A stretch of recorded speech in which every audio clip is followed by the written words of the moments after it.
What's going on, everybody? I can't believe it. We are over 55K. We're definitely going to have to do a giveaway. I actually said that the last live, and then I totally forgot before we shut the show down. So, going to make it up to you guys. We are going to do a giveaway a little later, but we still have a really cool live for tonight. We got some cool stuff to look into and talk about. Hope everyone is doing well. Man, the channel is it's insane what's going on right now for the channel. We are up to 22,000 followers a month, I think, right now. Yeah, 23,000. 3.9 million views, so 4 million views, just about almost there. And it's so insane. Fred, thank you, man. Congrats on the 55.5K. Thank you, man. Thank you. Make sure you guys definitely go over there and give old MC Metal Complex a shout out and tell them that Neevesknives is coming for them. Give them the squinty eyes. 1 second.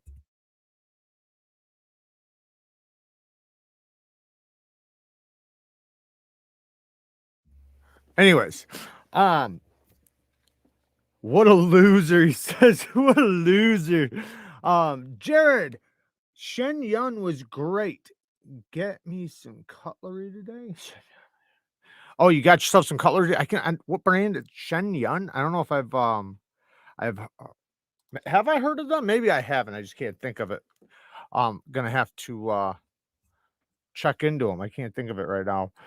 Hey, dude, is wifey joining tonight? She's funny. She is not joining tonight, but we do have some cool topics to talk about. Hopefully, you can at least settle for that. We are going to do a giveaway here in a little bit. Yes, baby. Okay. She said hi, everybody. So I got something in the background right now. I'm going to pull up here in just a second as people start coming in.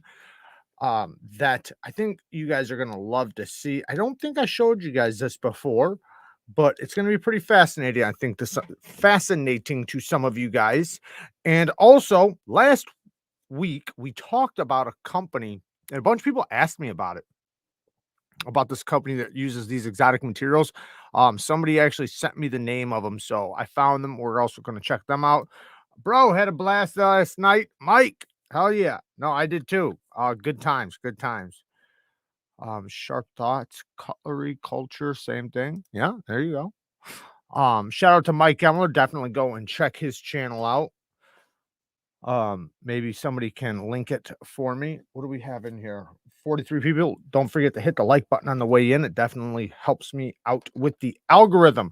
So, you guys know I got the new Savivi. Let me move this. Holy crap, bro. Feels like we were just celebrating 30K a month ago. We were.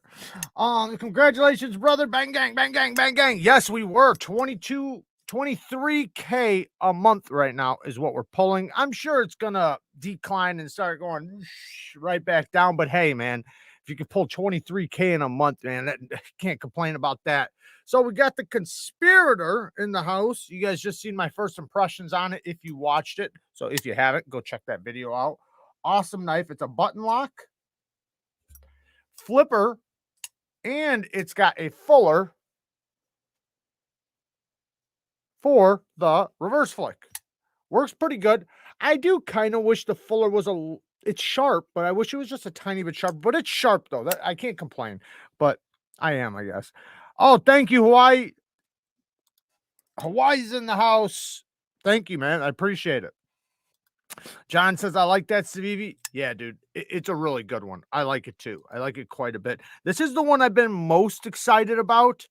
You know, like Savivi said, it's their button lock year. So they're going to have a lot of button locks this year, including some premium knives and other companies too. I mean, hey, did you guys see what I opened up with? You guys probably weren't even paying attention what I opened up with. But a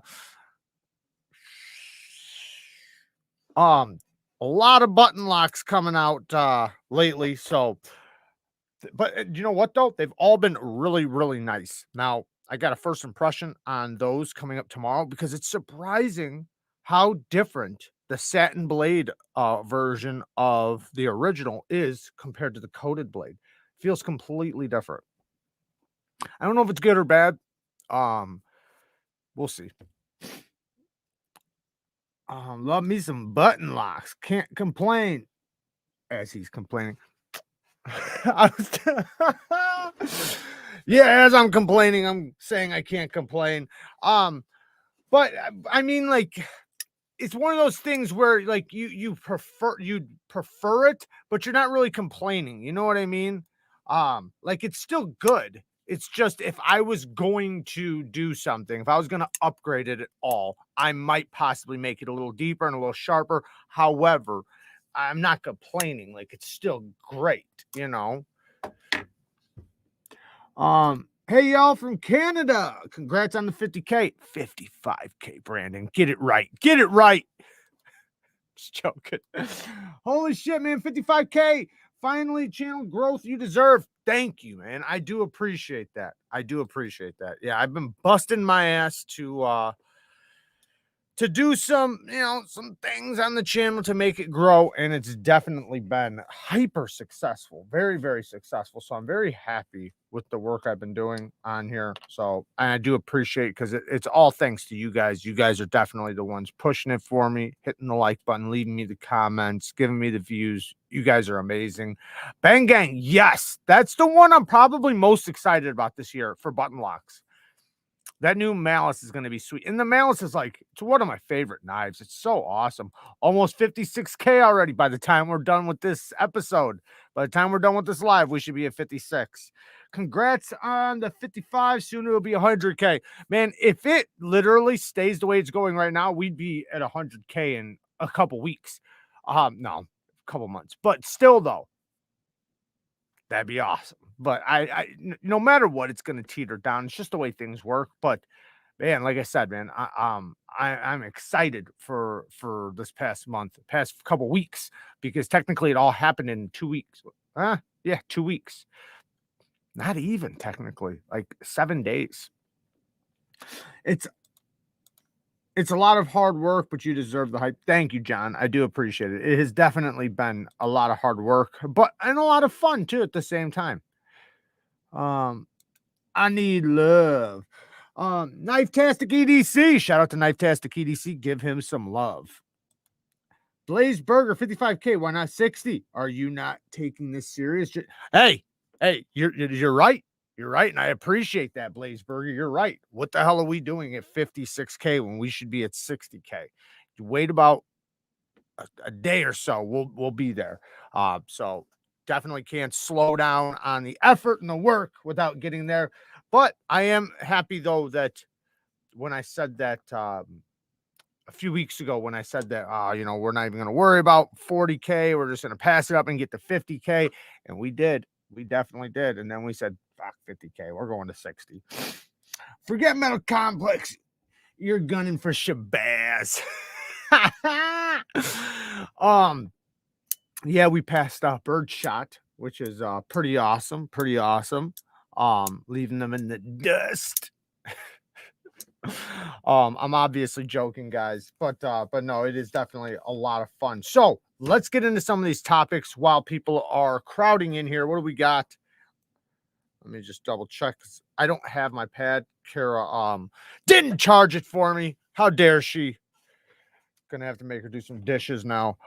So let's check this out. So what we're gonna talk about first and foremost, we're gonna talk about carbide shatter. Okay, so I'm gonna show you guys the pictures. We're gonna go through it, and I'll explain as we're looking at the pictures. Right, you guys can read a little bit if you want to, and I'll show you the website if you guys want to just check it out for yourself, because it's a lot of reading. I'm not going to be able to read everything, but I'll kind of sum some of it up. So let's check it out.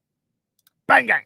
All right, so the Science Sharp. Now this is about K390, but this goes for any high carbide steel. So this is going to be pretty universal with high carbide steels. You know, name a high carbide steel. It'll be basically similar. So the first picture we're looking at right here, what you're looking at is the sharpened edge. However, this is a sharpened edge done by aluminum oxide. Now, if you look at the edge, it looks pretty rough, right? It looks pretty rough. Well, what that is, we're going to take a zoom in of it. What that is you see, if you look at all the little bubbles, all those little bumps, all those little bumps are the carbides. And all the lines, all the streaks, that's the steel getting removed from around the carbides. Basically, what we're talking about here is the difference right now. We're going to go into burr and stuff like that. But basically, as of right now, what we're talking about is the difference between sharpening with diamonds and sharpening with aluminum oxide stones. Now, here's a zoom in. So what do you see here? We see the little balls or the shaped penises, that's what it looks like, is carbides. That's the carbides, and the steel has been torn from around the carbides. So you can see the carbides are sitting basically at the surface. Now, what's kind of amazing about this is it actually shows how tough the carbides actually are with staying in the steel. It shows really how, because it's incredible. How a lot of people always thought that, with these high carbide steels, that the carbides would be very fragile, this and that. But they show that they're actually pretty tough with the materials around them. The steel that wraps around these carbides is actually damn strong and is hanging on to them. It's not allowing them to be ripped out. So that's why carbide tear out technically doesn't exist, but it's different. So now we're going to scroll down. Now, what you see here is this is like a cut version. So we see the dark circles, those are the carbides. So you see how many, there's a lot of carbides there, right? And then you can see them poking up at the surface. See these? So you can see the carbide underneath the surface and the carbide going above the surface. And so you can actually see that those bumps are the carbides, and around them, what kind of looks like a rocky hill or like a mountain or something, all that is the steel that's been torn off. Because remember, this is a sharpened edge. This is your sharpened bevel, your sharpened edge bevel. And you can see some of the carbides. Actually, you see them where they're revealed now. So the steel has actually been removed completely from them, and now they are exposed. Going down a little bit. Now, this is a piece of paper, a toothy edge performed adequately, slicing paper cleanly. So this is just a piece of paper where a toothy edge sliced through, and it's zoomed in, magnified. Now we scroll down a little bit. What is this one? A close-up of severed cotton. We're not really worried about that right now. All right, so this is a burr. So if you look at this, you can see the burr's pretty significant, but this is going to be some of the main parts we're gonna look into. So if we look at the carbides at the burr, which we're gonna look at more than just this, but you can see they're cracked, right? The carbide is actually cracked. And so you see how it kind of swoops up.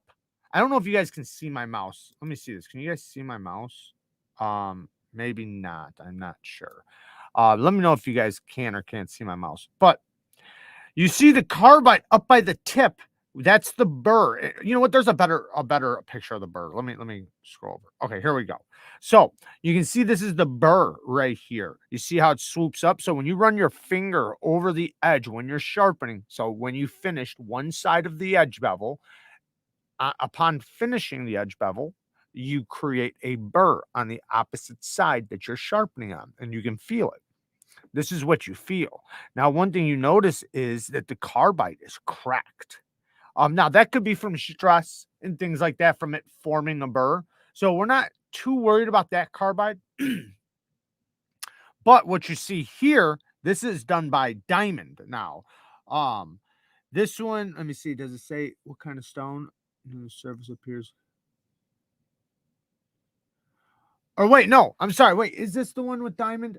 Let me see. Close-up carbide near the surface has been partially ground, showing severe cracking. Okay, so the sharpened again on the DMT course, but this time with alternating edges, leading strokes. Okay, so they're talking about like the difference in the types of sharpening and strokes. But so this one is done by DMT. But one thing you will notice is that even though there is some cracking right here, I think if you really read the fine details, you'll get a better understanding of why this carbide cracked. But the main point right now is that it actually got sharpened. You can see where the stone came down, the edge bevel, it actually sharpened the carbide. It didn't just tear the steel out from around it. It actually sharpened it. Um, and you can see the other carbides under the surface. Now, here again, you see it. You can see where the steel sharpened the carbides. You don't see that lump on top of the surface where the steel has been removed from around the carbides. Now, here you can actually see the apex. Well, the apex, the soon to be apex, there's a burr. So you see how they drew the lines here? They actually drew the lines so you can see what is going to be the apex. Now, this is what I'm talking about when I talk about revealing a clean apex. So what happens is this bulge that's on the bottom part of the apex where the two lines meet on the left side of the screen or the left side of the picture, there's a bulge at the bottom of it. That bulge is the burr. So if you ran your finger across the bottom portion, you would run into that burr and you would feel it kind of like a hangnail or like a wire on the apex. Now, if you properly remove that burr, what's going to happen? The burr might fold back and forth and then fall off. You might be able to just to get it down by doing single passes per side and fatiguing it, getting it to fall off, or slowly removing it. Lots of different ways to do it. But the point is that when you properly remove it, what is going to be revealed in the end is this peak where the two lines meet. You're going to reveal a clean apex. But looking at it, you can see the carbides are not bulging out of the surface because this is done by diamonds. Same thing here. You can see the carbide is not bulging out of the surface. You see it at the top of the surface, but it is sharpened. Here's another one, and you can see the burr. See how the burr is bulging out of the bottom. I'm just going to come back to the screen because I can't see your guys' comments, and then I'll come back. Just making sure you guys are paying attention.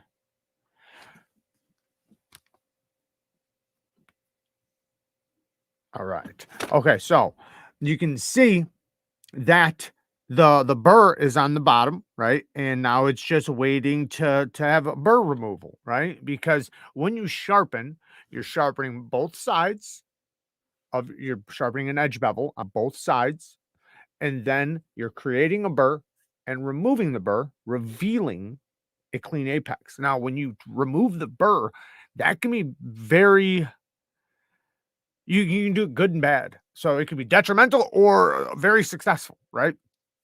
And how you clean it off, right? Because there's one thing because it depends on the heat treat. You could have a nice, really hard heat treated steel where the burr just removes like a wire, like nothing. And then you just take a couple passes. Then you can also do where maybe it's a little softer and it folds back and forth. And when it tears off, it might tear off a little steel with it, right? There's also where you do like a diminishing burr, where you do like single passes per side, and you're almost folding it back and forth, but you're also just kind of tearing steel off every time you do a pass on each side, making the burr smaller and smaller and smaller until you reveal the clean apex. And then you might strop a couple times and clean up any little particles that might be left. Let's scroll down. Now, looking at this, K390 and Della sharpened on a Sigma Power 240 shows partially abraded carbides at the surface with severe cracking. Okay, so now this is where what we see is the problem with the sharpening with aluminum oxides versus diamonds. So the diamonds will sharpen the carbides. Now, the aluminum oxide stones will remove the steel from around the carbides, exposing the carbides. Then eventually it will shatter the carbides and they will come off in pieces because it's shattered, right? It's such a hard material that when the aluminum oxide exposes it, at first it just sits there. you know, and the aluminum oxide doesn't do anything to it. It just tears the metal off around it, revealing it until it shatters it. Here we go. See, this is one but from an aluminum oxide one. Do you see all the carbides? Look at them all. They're just exposed. They're just sitting there exposed. And the more times, and you can actually probably let me see if there's another zoom in. Yeah, here we go. So you can see, look at all these carbides just sitting at the surface. They're not sharpened. They are the steel's removed from around them. Now it's just a waiting game, like a couple more passes, and a couple of these will be shattered, some of the pieces, and that's where you'll start feeling maybe some microchipping, maybe, or maybe possibly where people think there's carbide tear out. Well, it's not technically carbide tear out, it's technically carbide shatter. Now, shout out to Tom Hosang Outdoors, who actually brought this to my attention. He did a full video on this. So you should definitely go and check out Tom Hosang Outdoors' channel. If one of the moderators could possibly link his channel, I'd really appreciate it. He doesn't post a lot, but he does post often. And when he does post, it's very informational. All right, let's scroll down. Okay, so here's another one. You can see the carbides at the surface. I'm guessing this is the apex. I didn't read this one. Cross section. Okay, so this one's done by a translucent Arkansas stone. I have one in the other room. I could grab one if you guys want to see one, but it's an Arkansas stone. There's four different kinds of Arkansas stones. There's a soft, a hard, a translucent, and a black. So it's what the heck just happened? Sorry, guys. Did I just make this smaller? What did I do? There we go. So it's a stone. It's a natural stone. It's a natural stone, and they're very hard. They're really good for straight razors. They're really good for simple steels, right? But when you start getting into the higher grade steels, the more premium steels, you can't use those stones anymore. It's just not adequate. Can you use them? Will they make your edge sharp? Of course they will. Of course they will. But are they the best, right? Are they the best thing to use? No, they're not. They're far from the best. Actually, you will get less edge retention. Someone did a cut test, and I think the performance went up. I think, I forget. I don't want to lie, but I think it was like 200 cuts or 200 feet of cardboard more than what the aluminum oxide did. So, all right, let's go down farther. Oh, did we reach the bottom? No, I'm actually, there we go. So, here, look at those carbides, man. Look at them just hanging up, just ready to be shattered. This one, man, you can see this one cracked. You see how the corner of it cracked right there? Let's see what it said right here. To investigate a cross section through this particular vanadium rich carbide and the tungsten rich carbide on its right. Let me just scroll down. Oh, wow. That's really zoomed in. Can't even see it. Contrary to the belief, coarse stones do not cut deep enough to scoop out 1 to 2 micron diameter carbides in these very hard steels. Instead, the mechanism appears to be that the carbides are abraded, worn in place, flattening and thinning them until they are thin enough to shatter and be removed along with the metal swarf. These are all just comments of people talking about it. So if you want to check this out for yourself and actually read all of this in detail, go and check it out. You can look up carbides in K390 or just look up Science of Sharp. Now we're going to check out something else here in just a minute, but very interesting, right? It's very fascinating to see what happens. Just in case MC doesn't know, Neeves is coming. Yeah, he better know. He better know. I gave him the googly eyes earlier. But yeah, it's pretty fascinating to see some of the differences in stones. Now, let's talk about some of these stones really quick. I actually have an Atoma 140. Now, this is a hyper aggressive stone. Neeves, you missed one? I missed one. Oh, okay. Sorry. Let me catch up. Oh, Luke Cole, thank you, man. Thank you for the 10 bones. Congrats on the 55K. Thank you, man. I appreciate it. It's very exciting. Extremely exciting. Thank you so much. Did I miss anybody else's? Man, you guys are awesome. Thank you for being here. Tri-State EDC. Shout out to Tri-State. Some crazy Wi-Fi show or science fiction show. I would hate to see what mine looks like right now at that Oh, you're talking about the Edge? You're talking because you used it. Yeah, I actually, because of Cue Ball showed me this magnifying glass that he has. I got it. And I actually did a short on it, or no, an Instagram video on it. Maybe I did a short and an Instagram video, but I'm gonna do more of them showing magnified like 1200 times what it's like. So here I have an Atoma 140. This is a hyper aggressive diamond plate. And what it has is each one of those little dots you see, that is a cluster of diamonds, not just a diamond, it's a cluster of diamonds. Now, when you first get these, they're even more aggressive than 140. They're probably more like 100 grit, maybe 50. Yeah, probably between 75 and 100 grit. But they break in. They break into the 140. This is one that I've used probably 100 times, I'm guessing, give or take. And you can see that this one's not as aggressive as the other one, but it's still kicking strong. Now, the beauty of these is I can remove this top layer. There's actually a layer here, and I can replace this sheet of diamonds. I can replace it. Now, these ones, these ones also, you can get the replacement sheets for these plates. So the first time you buy them, they're going to be the most expensive. And then after that, you save a few bucks by just getting the diamond plates. Now, don't get me wrong. It's still going to be expensive because the diamonds are the most important part.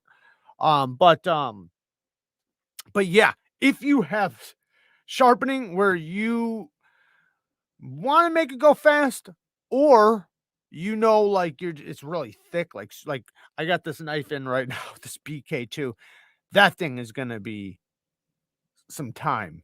It's gonna take a long time on the stone. It's so thick, it's like insanely thick.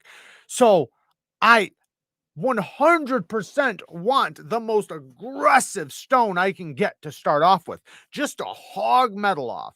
Now, I'm still going to do it very professionally and try to create the best edge bevel I possibly can with my first stone, which, like I said, I always tell you guys, don't even think about any of the second, third, fourth stone. Fuck those stones. The most important stone is your first stone. If you can't create an extremely sharp edge with your first stone, then don't move on. Your first stone should do everything. Everything should be done by your first stone. All the other stones, all they're doing is changing the finish of your edge. I'm going to say that again. Your first stone is doing the sharpening and is creating the edge bevel. It's doing all the work. The other stones after that, all they are doing is changing the finish. The first stone is doing all the work, sharpening. It's getting you the sharp edge. It's getting you the apex. It's doing all that. All the other stones after that are just changing the finish. Now, yes, you still want a burr with all the other stones, just because by changing the finish on the surface, you're by default, you're removing a little bit of steel. But they're nowhere near as important as that first stone. All right, so just so you guys know, Wednesday, I have Joe coming on. I'll just wait. Maybe he'll jump in here. If he jumps in here, we'll shout him out. But he's going to be coming on Wednesday. We're going to talk about tech stuff, and knives and stuff. We're going to talk about a bunch of stuff. Walker, thank you, brother. Wifey said, give Neevesknives money. Something seems fishy. Thank you to the wifey. Hey, thank you. Hey, you got a good one, man. You got to keep her. You better not let that one go. That's all I'm saying. You better not let that one go. She's a smart one. Very intelligent woman you got there. Very bright. All right, so let me take a sip. Oh, this month for the patrons. I don't know how many patrons we got in here, but this is what we're gonna do for the giveaway this month. I'll have more than one, but first place is going to get to choose whatever they want from Mojave Outdoors. So first off, shout out to Mojave Outdoors. They're not donating it. I'm gonna buy it, but I have some Mojave Outdoors coins racked up. So what we're gonna do is we are going to, whatever the patron that wins first place, they can pick whatever they want that's available on Mojave Outdoors. There you go, John. Yeah, this is the intro to 100K. Maybe we should I don't want to be too cocky, but maybe we should make predictions on how long it's going to take. So we're going to talk about Civivi's micarta here in a second. And I want to say this, I have a huge knife sale coming up. Not my knives also, but those are going to the patrons first. But I have some knives on the way that are going to be available for everybody. And it's on a commission thing where I'm going to help them sell the knives. These are all brand new knives, still in the box, never cut paper. Brand spanking new, perfect knives. I'm going to check them over, make sure they're all legit, make sure everything's honest, and make them available for you guys to purchase. So 100K by April 1st. That's tough. That's tough because I guarantee, John, it's going to go back down. Right now, we might be at 23K per month right now, but it ain't going to stay that. Well, I don't want to say that. Let's be optimistic. Fuck yeah. By April, we're hitting 100K. I was going to say something like 70, 80K, but screw that. We want 100K. 100K or nothing. Hold things. What did I say there? I don't remember. All right, let me check this other thing. It's happening. It's happening. I love the micarta. So, okay, so I'm not saying Civivi's micarta is bad. Okay. I'm just saying it's not as good as other companies. So other companies have, and I mean their competition, right? Because obviously there's other companies that have shit micarta, but the knives that are in competition with Civivi have incredible micarta. Take this one, for example, the VOSTEED Nightshade. Look at this micarta. Now, this would be Kaiser's micarta. Now, this is the polished version. Right next to it, we have some more. We got the non-polished and the polished. I have a ton of their micarta, so I don't have it sitting right here, but I mean, I can grab other micarta. The point is that it's not as good. It's just not. So this is an area where I'm hoping Civivi improves. Now, I will give them credit, though. It's not bad. It is, how can I say this? So let me just grab some really good micarta really quick. Because, it's kind of hard to explain. I got a bunch of different kinds. But basically, when you have good micarta, you can see all the fibers intertwining really, really good. Here's the Kaiser Harpoon, just for a quick example. You can see all those fibers perfectly intertwining because it's cloth, right? Here is the Ace Grand. You can really see, and this is some of the dense stuff. This stuff doesn't really patina that much. Now, this stuff is you can see the fibers, but it's kind of blotchy, especially when you get up really close to it. It starts getting a little more blotchy. So when you can see every fiber, you can really see the threading from the fabric really intertwining, and you don't see like a blurry blob. in between the fabric. You just see nice and clean fabric all the way through and through. And the color is in between the fabric, but it's not like blotchy. That is where you can really separate good quality micarta from medium grade micarta versus poor micarta. Now, their stuff, I would consider it medium grade. Talica, thank you, brother. The linen micarta on your shaman is my favorite micarta. No, that stuff's really good. Now, the thing with that stuff is it doesn't patina. It doesn't age. And I've heard people tell me that they don't like micarta because it not patinas, but I guess you could say patina, but where it captures the oils and gets darker. If you don't like that, there is a ton of micarta that doesn't do that. That micarta that does that is just all based on the finish. So like this stuff will not age really.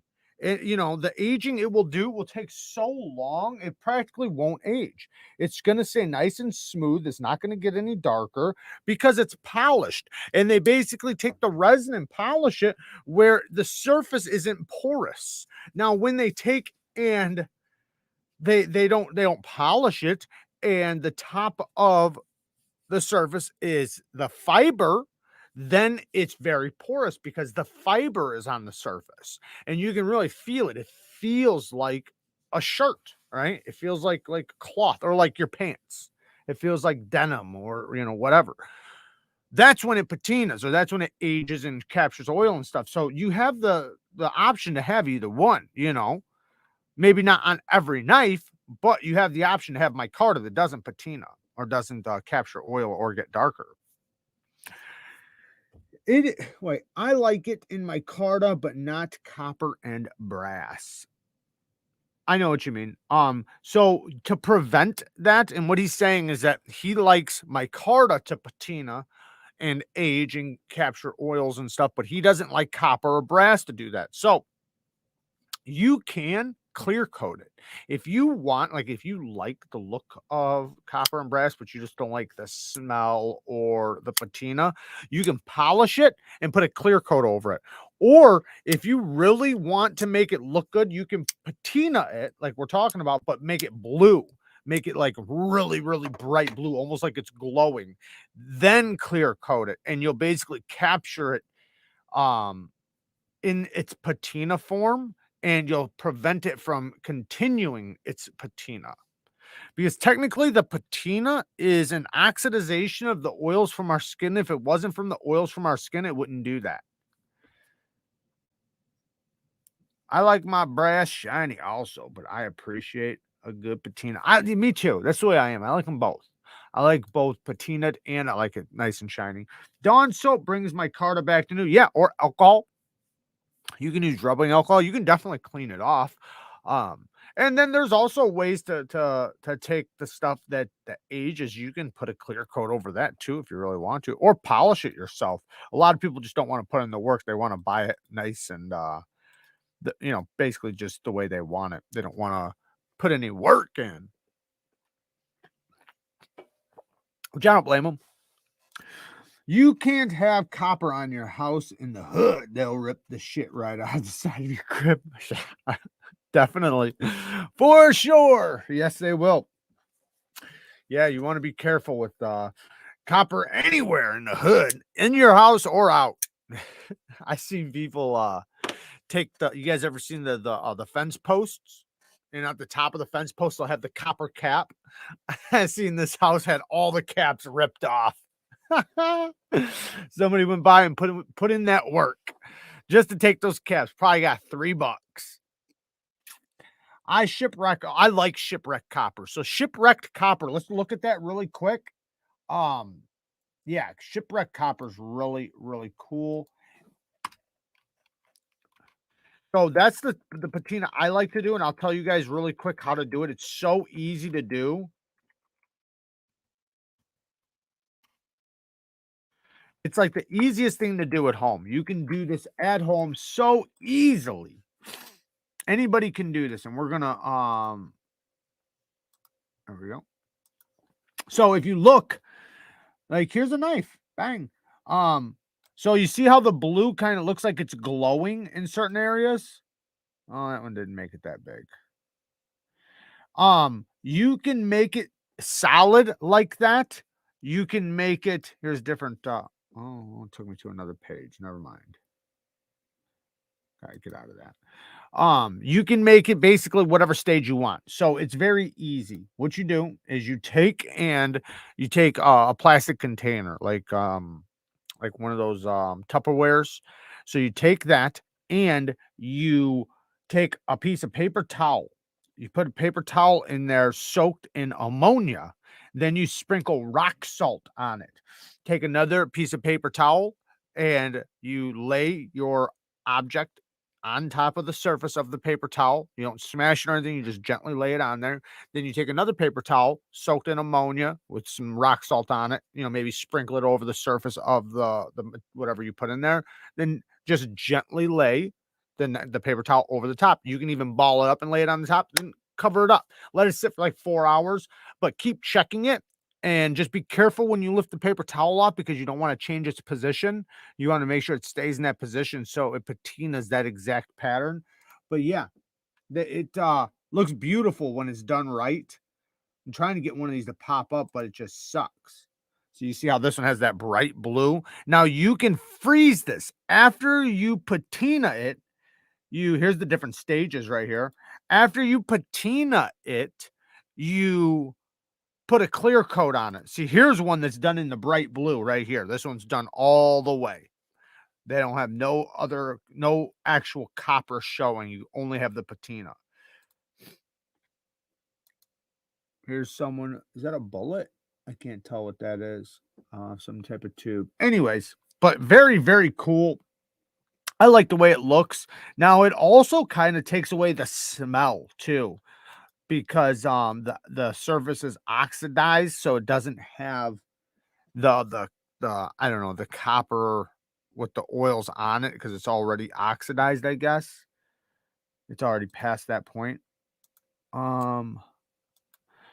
Just done my first lightning anno job. Nice. I feel like it turned out okay or decent. Nice. That's awesome, man. Good for you. Too many trades with the 5 bones. Thank you for the donation. What's up, Neves? I wonder if one can bead blast their micarta to raise the hair with the goal to make more grippy. You can do that with sandpaper, but I have no doubt that you probably can't do that. The thing I would be worried about, I mean, yeah, if you're actually blasting it, if you have a blasting box, then yes, you absolutely can. But you can also do it with sandpaper. You get like a 300 grit 150 grit sandpaper, something like that, and just scuff it up. Now, the thing is you don't, once you scuff up the surface, leave it. If you go down farther, you'll wind up getting, because it's kind of like it's layers, right? It's like cloth, resin, like that. So when you sand it down, you can get to like sections of like the resin. So if you just scuff up the surface, you'll be good. But it does depend on the micarta. There's so many different kinds of micarta.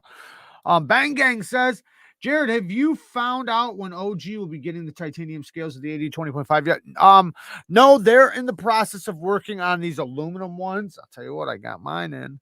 Not the titanium ones, but I got the I'll show you guys tomorrow. But no, they're not they're practicing on them, right? But they're not, they're trying to finish up with the aluminum and then they're going to do the titanium. I do think that they're in the process of working on it. It's just a lot more difficult. You got to think aluminum is so much easier to machine than titanium. So I think to make it to where there's not too much of a loss in funds, they want to make sure their system's down pat, they're doing really good, they got all the measurements right, and it's working out. You'd hate to send out 50 scales of titanium and have them all sent back, right? Like they're fucked. So they're making sure they're doing them perfect with the aluminum, then they'll bring out the titanium. So just give them a little time.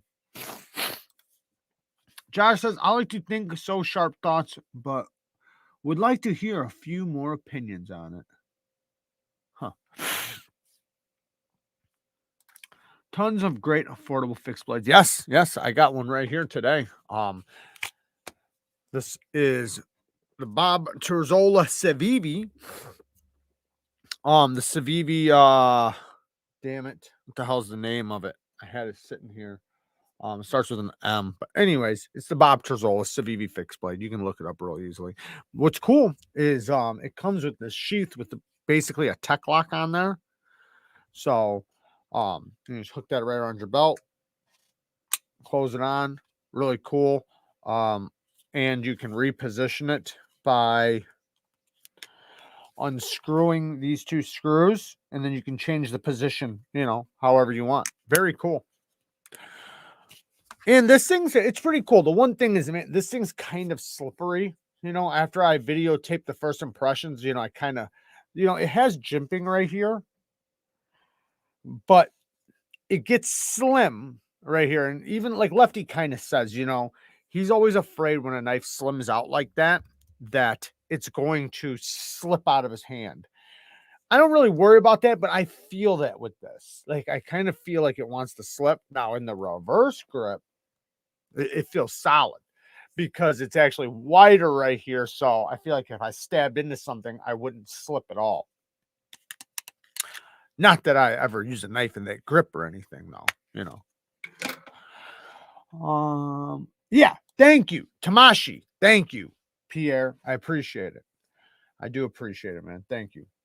All right, so we do have a story time here in a little bit. As soon as we get to 9 o'clock, let's check out this Patrick Dier Designs really quick because this is pretty cool. I want to show you guys this. I have to open up the Instagram really quick. We're just going to go on their Instagram.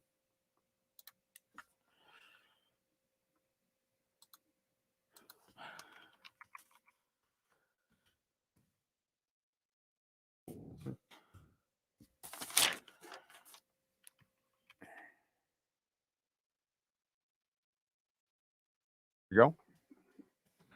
All right, let's check this out.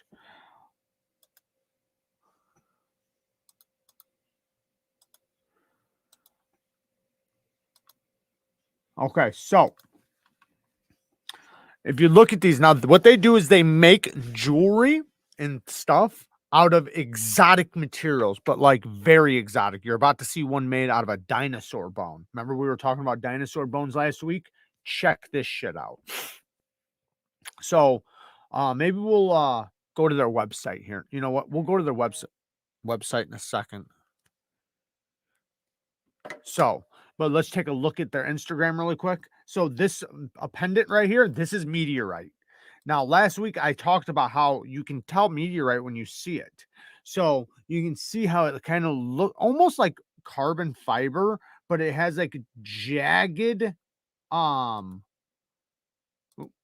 like slices in it almost. It almost looks like metal, kind of like almost like carbon fiber.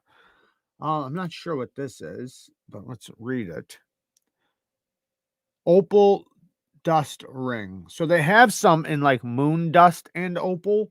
This one's just opal dust. So they basically took crushed opal and mixed it all into a ring. Here's one meteorite and gold. I can tell.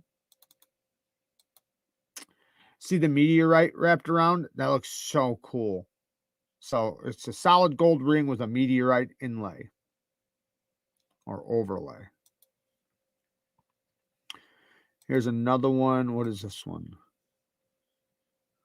Oh, there's some of his stardust. See how he's putting it over the top of it? It's crazy. Talk about a waste of the damn stardust. Sure, he catches it somehow because he actually has like meteorite dust and moon dust. Like I said, I'm going to show you guys one here in a minute. That's a dinosaur bone. Here's I like this one. Check this out. It's a cross-cut carbon fiber.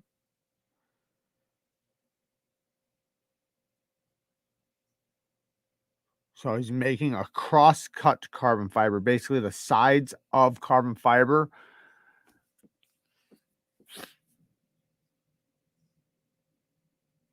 And you can, I love that. I love the look of that with the fibers, how you can see that. That's what I'm always talking about when I talk about the fibers. When you can see the fibers, that's badass. Damn it. I'm not sure what that is. There's some of the opal, crushed opal. Looks like, I'm not sure, copper and opal. There's meteorite right there, raw meteorite. This is that the hell's it called? I can't think of what it's called. Superconductor. I've seen actually knife handles made out of that. That's very cool. There's some meteorite. There's some superconductor on the right. There's some MOJAVE. All right, let's go check out their site really quick. Oh, there's some Damascus, MOJAVE. They got the good stuff, cross-cut carbon fiber and titanium. That's my shit. Stacks. We got some stacked rings. We got Damascus, MOJAVE, superconductor, meteorite, and then I think that's carbon fiber. I think this is the one with dinosaur bone. Yeah. So this is the dinosaur bone one. It's Damascus steel with dinosaur bone around it. We're gonna watch it get made here in a second. I don't think that he does it in this one. But there's a video watching him actually cut it out of the sheet. He has like a sheet of bone. I know I can't see your guys' comments, so just hold them back. Cross-cut carbon fiber. Look at them threads. All right, let me just watch it right here so I can see what you guys are saying to me. Dude going viral on YouTube home screen. Yeah, right? Thank you, man. Yeah, he is now. 110 people watching. Awesome. Thank you guys for watching, by the way. Superconductor ring. All right, let me go into his thing really quick. See, there's some Damascus. Look at that. That looks badass, doesn't it? All right. Let me scroll up and we're just going to quickly check out because I think it was on his site where I seen, but I'm going to have to bring you guys in here. So let me go like this, like this. You missed I missed a super chat. Oh, we can't do that. We can't missing those. We can't be missing. Oh, cue ball. Go visit Josh Branson's Instagram stat. Thank you for the 2 bones. Josh Branson's. Okay, give me 1 second. Let me write it down so I don't forget.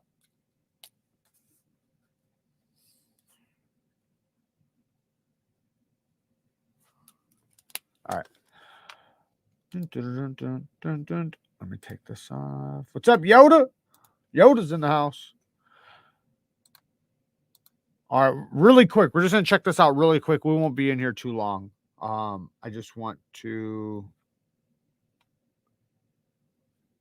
Meteorite and gold shop necklaces. Where is? I want to show you guys that dinosaur bone really quick.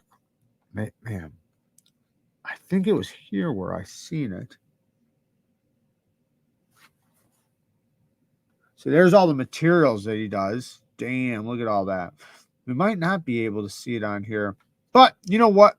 You guys can go and check it out yourself. Patrick Adair Designs. You guys can go and check it out and watch the video where he takes a sheet of bone and he actually cuts out. You see everything, the whole process. It's actually like, it almost looks like this. This is petrified wood. So it almost looks like this. This is just a sheet of petrified wood. It's almost like slate. It seems like a piece of rock, but it's wood. Here, let me get.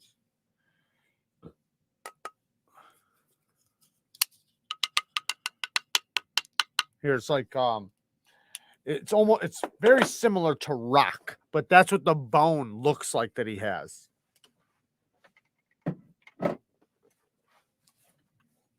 All right, let's go check this dude's Instagram out. And anybody that comes in here and asks a question, if I miss it, can you guys? It is It is rock, same as bone. Pierre with the donation. Thank you for the donation. 3 crackers. Thank you, brother. God, we love them crackers over here. Appreciate it, man. Petrified wood is everywhere around our house. We don't really get petrified wood around here too much. Up in Wisconsin, you do, but it's interesting. It's fascinating, you know. I personally think so. I like stuff like that. I love natural stuff. I've always been interested and fascinated with like rocks and bones. And when I was a kid, I lived on right next to a railroad track, and I walked the railroad track every single day because that's how I used to get across the neighborhood. So I could walk along the side of the track and get to my friend's house really quick without going through the neighborhood, you know. And it was a little bit safer, just a lot of different reasons, and faster in a lot of ways. So when I would walk down it every single day, I would watch like animals get hit, and then I'd watch their, I know this is kind of dark, but I'd watch their corpse every day basically change, like, so from like a fresh body to a not so fresh body, hair to nothing, to bone, then watching like, and then I'd also see where animals would come and mess with them, so you'd see like them here one day and then they'd be dragged a little bit down, or like they'd have a limb missing or something like that. But I'd watch them basically just go all the way to raw bone. And then after they were raw bone, sometimes I'd grab them and take them home. Um, just because I thought it was cool, like a coyote skull or a cat skull.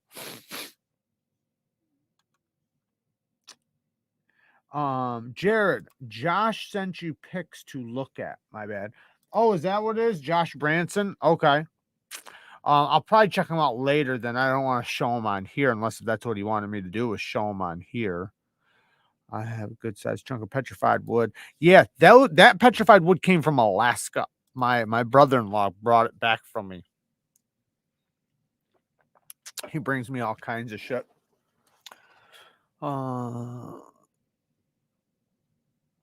I have a huge collection of stones and crystals. Nice. I actually used to have a lot too. I used to have like all different kinds. Dude, I had at one point, because I used to I used to like buy and sell, trade, and among a lot of other things, gold and silver, diamonds, sapphires, rubies, all different kinds of stones. Well, finding buyers for stones can be tough unless if they're large. So a lot of places won't buy them unless you have connections. But I had connections, and I used to get bags. Like, I'm talking about like bags of all different kinds of precious stones, and sell them to all different kinds of precious everything. And I used to buy, trade, and sell them. Then I also used to have like, not buckets, but like bags of like weird rocks, just because I'd find them and I thought they were cool as fuck. Like if I was on the beach, and I don't know, wherever. Like even when I came back, check this out. When me and Kara went on our honeymoon we went on a cruise, and we went to a bunch of islands. Well, while we were there, I'm buying stuff like, because to me, I like natural stuff. So I was buying stuff made out of wood, stuff made out of bone, stuff made out of teeth, just stuff like that, stuff made out of stones. And when I came back, I had one bag just filled with bones and rocks and this and that. And I couldn't help but think, like, they're going to think there's a fucking, like I'm bringing a corpse back with me. Like when they see, because you know how they, through customs, they scan the shit, they see all these bones go by. That's all I was thinking about.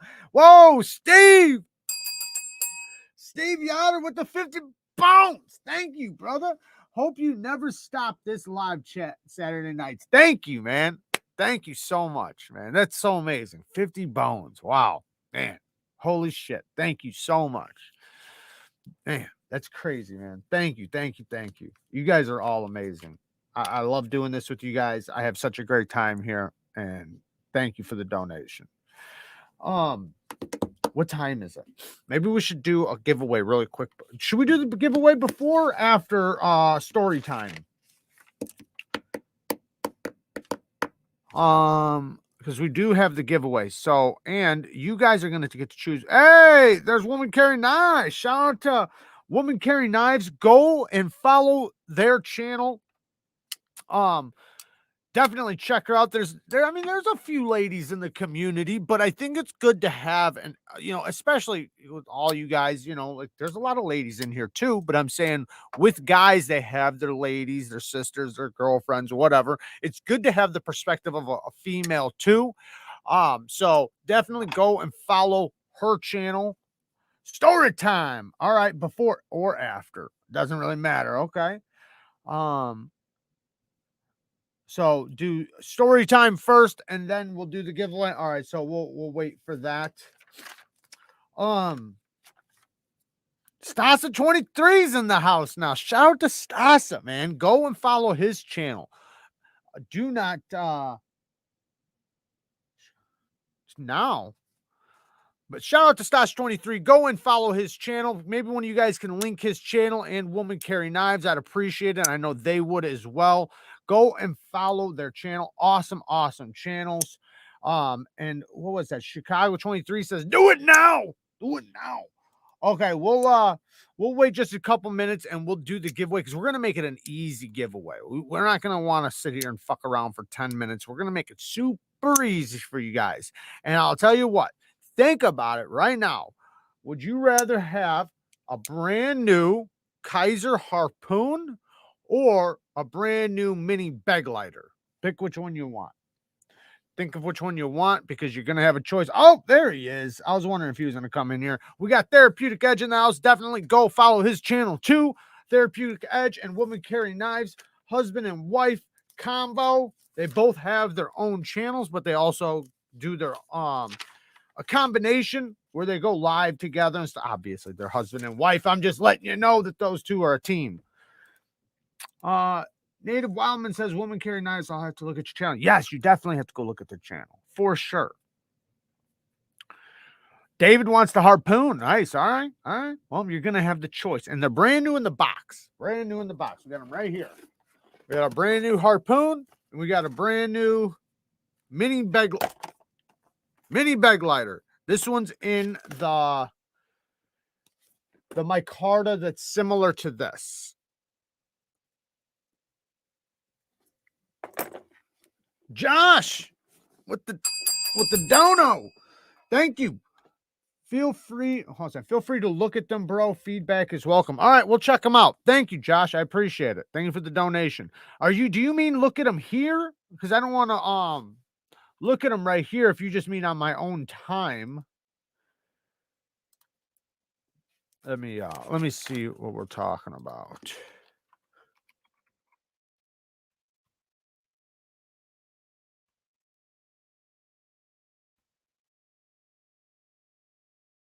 And there are so many Josh Bransons.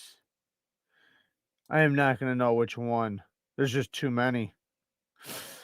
You're going to have to give me an exact, like, your exact Instagram. There's like 150 Josh Bransons. So you're going to have to give me your exact how you type it out and everything. I just went to it and I seen 50 Josh Bransons. He sent me a message.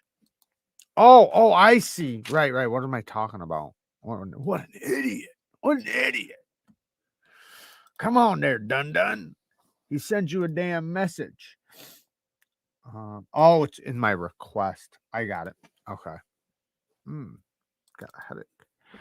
All right, let me check them out really quick, and I'll see if they're acceptable. Just make sure you're not trying to troll me. Oh wow. Okay. Hey bro, when you change on toys. All right. So he did basically like the electric ano. So I can tell there's darker areas and brighter areas. I'm not sure what type of look exactly you were going for. So one side looks like it's a little brighter. So I can't tell, right? Because remember, it's two pictures. So I can't tell if the one side had a couple little mistakes in there or if that was intentional. But it looks good, though. It looks great. If this was your first time, dude, that's fucking badass. You're doing great. If this is your first time, dude, you did a great job. So good for you, man. Keep up the good work, man. You're on your way for sure. Jared, can you turn your mic up? Your volume. How's that? Is that better? Give me a thumbs up if that's better. That should be better. It was way down.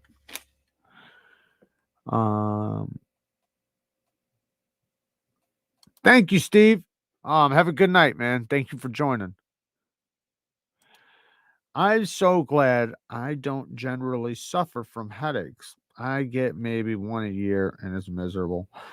Yeah, so I'm pretty good with them too, but I do get them every once in a while. I used to get migraines though, but they were from something else. And they are so bad. I've literally ran my head into walls before.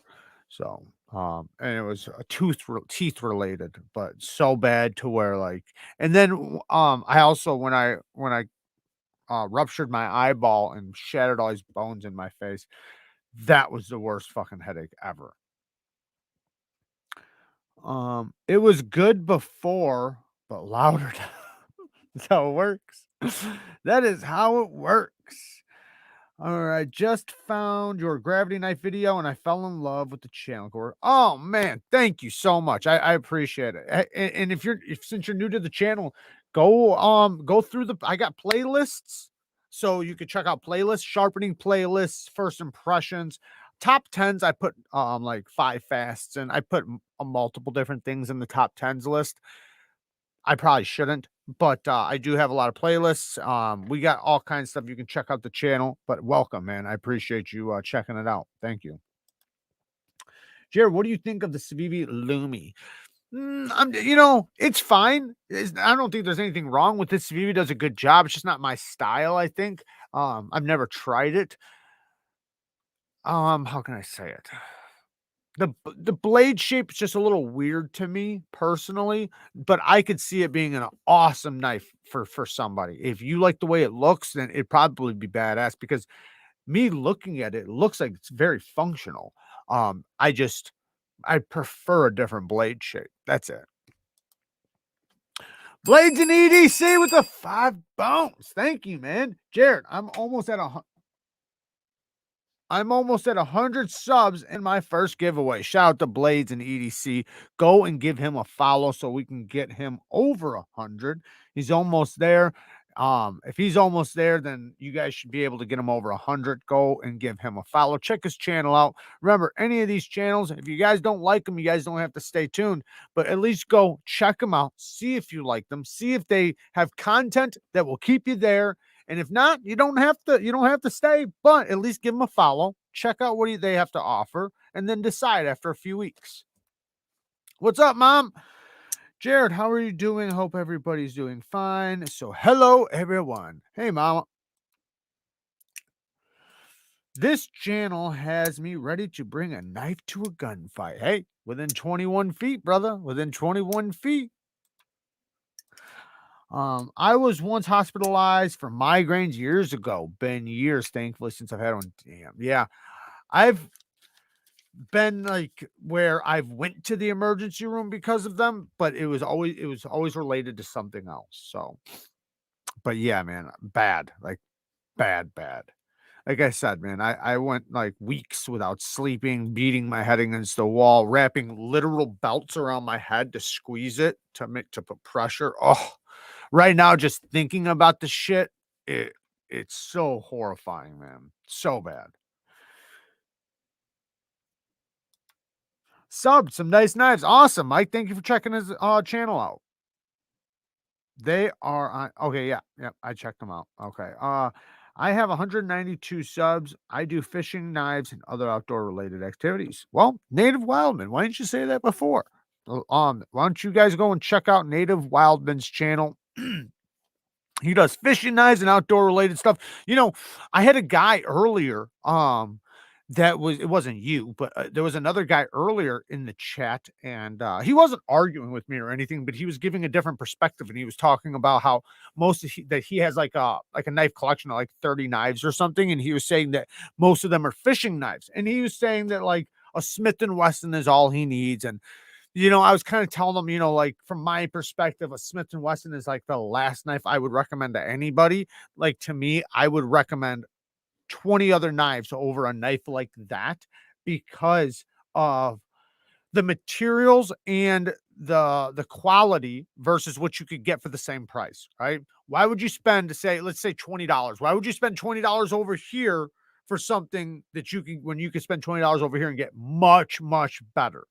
So, and I kind of told him that, but he was talking about his knives and how he's never really had to sharpen them. And in my head, I'm thinking like, well, you must not fucking use them, because there's no knife that never goes dull. There's no knife that you can use that will stay sharp forever. So you're not going to tell me these little budget Smith and Wessons don't go dull. They only, like, literally, they've been tested, and they usually don't get past 10 feet before they stop cutting paper. But whatever, it's his perspective. But the point was that he was talking about his fishing knives and flay knives, and also pocket knives. And I thought it was pretty cool that he came in the chat and was willing to explain that and explain his perspective versus mine. However, I think he thought my perspective was, you have to shell out that money to get anything good. And I let him know, like, I review budget knives. I review every type of knife. Like, I am not subject, like, or I'm not like cornered to just one area of knives. Like, I want everybody to be able to carry knives. I don't care what your budget is.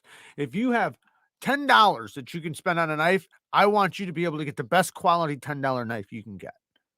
And I like a lot of the budget knives. You guys know that. Shit. I got a bunch of them wrapped around me right now. All right, I gotta catch it. Did it shit. Shout out to Bees Blades. Bees Blades is in the chat. Shout out to him. Go and check his channel out as well. Blades and EDC. I'm sub number 92. Good luck, brother. Nice. Motorcycle Toad. Shout out to you, brother. Thank you for going and checking out the channels. I carried a small Smith & Wesson folder when I was in the Navy and didn't care. I used to carry one too. That's why I know, like, I actually liked it, dude. I had a Smith & Wesson folder that I used for construction. And at the time, I thought it was a damn good knife. It was assisted, right? Of course it was. But it was a damn good knife for the time. It was $12 at AutoZone. I think I wound up buying like 3 of them. Not at the same time, but like over a course of time. But they were a solid quality knife for $12. They got the job done. Was the steel any good? No. Was the heat treat any good? No. Was the quality there for $12? Fuck yeah. It was fine. Now I have a different perspective. So now I would, recommend something else, but they're really like, they're a good gateway, right? It is a budget knife.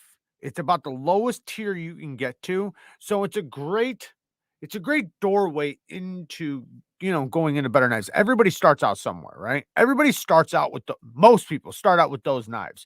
So, once you feel the difference between something like that and, say, something of good quality, even if you're only spending a few more dollars, like the difference between something like that and, say, spending $25, $27 on like a rake or like a Ganzo or a Citizen or something, all of a sudden you're like, whoa, the quality changes massively.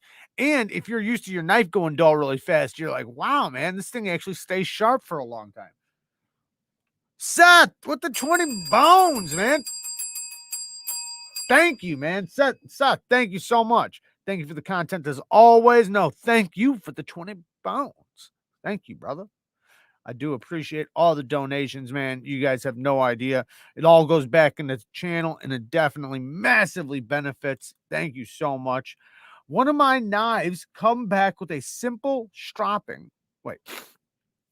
Walt says, most of my knives come back with a simple stropping, but the ones that I work have to be sharpened regularly. I like to think most people are like that. Yeah. So I think if you put a proper edge on there, you're able to maintain it for longer. So depending on the heat treat, the steel, and what you do depends on how long it's going to last and how well it's going to strap back, etc. So your goal is to put the best edge for what you do that you can get the most out of and also make easily maintained.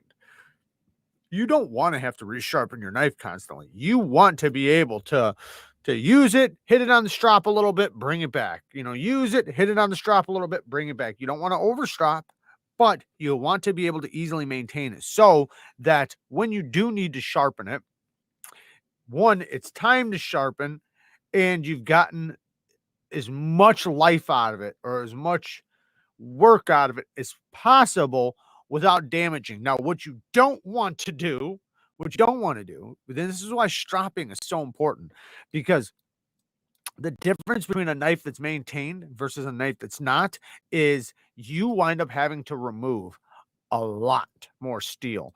You waste so much more steel when you don't strop and maintain your edge. And the reason why is because by the time you sharpen, it's because your edge is so wrecked that you have to remove even more steel than you would have had to if you would have just maintained your edge. Because now you have microchips, your tip is rolled, your tip probably is rounded, rolled, and you might not even sharpen it all out the first time. I just had a couple knives in and I did not get them 100% perfect. The reason why, though, is because I wouldn't have done it on my own knives. Now, if the owner would have said, yeah, I don't want to have to send them back, just do them 100%, then I would have done it. But my recommendation was take them, use them, and then when they need a new, when they're going dull and they need a new edge, send them back and we'll put another edge on them. But I don't feel comfortable removing the amount of steel that it's going to take to get this thing at 100%. Let's get it at 90%. Let you use it, use that steel up, send it back, then we'll get it to 100, because you can sharpen it up to where you're not going to lose any benefits, right? The tip is sharp enough. It's slightly rounded just a little bit. It's not perfect, but you can do anything with it, right? It's still fully capable of everything, but it's not perfect. But the steel I'll have to remove to get it perfect, there's no point when I have the edge already perfect, right? When 99% of the blade is perfect, you'd hate to remove so much steel just to get that little tiny percent out of it, Women Carry Knives says, I just got the Sen Cut Niche in for review, and so far it's fantastic. Received the jade version. Gonna dye the scales. Yeah, I got some jade green, jade G10 scales I need to still dye myself. In your opinion, what is the best knife sharpening kit? See, the reason why it's difficult to answer that is because there's different kinds, right? So that's like saying, what's the best vehicle, right? Well, you'd probably be like, well, for what? Right? For off-roading? Well, then a certain type of truck, right? Well, for drag racing? Well, then a certain type of car. For you know what I mean? Like there's so many different perspectives. So if you're wanting to do like machetes and fixed blades and lawnmower blades, I would say the Work Sharp belt grinder, right? The Work Sharp Ken Onion belt sharpener. You can do knives and tools. If you're talking about like for just pocket knives, then I would probably recommend the KME the most. But like the TS Prof system is probably my favorite, or a Wicked Edge. But now you're talking about a price difference of double to triple the price. A KME is like $200. So KME is perfectly acceptable for most people. But if you want the best, then you have to pay the best prices. Now you can get a lot out of a Worksharp precision guided sharpener for $50, similar to like a Lansky. Is it as good as a KME? No. Can you get it close to a KME? Yeah, if you buy the other attachments. But now the price is going up, right?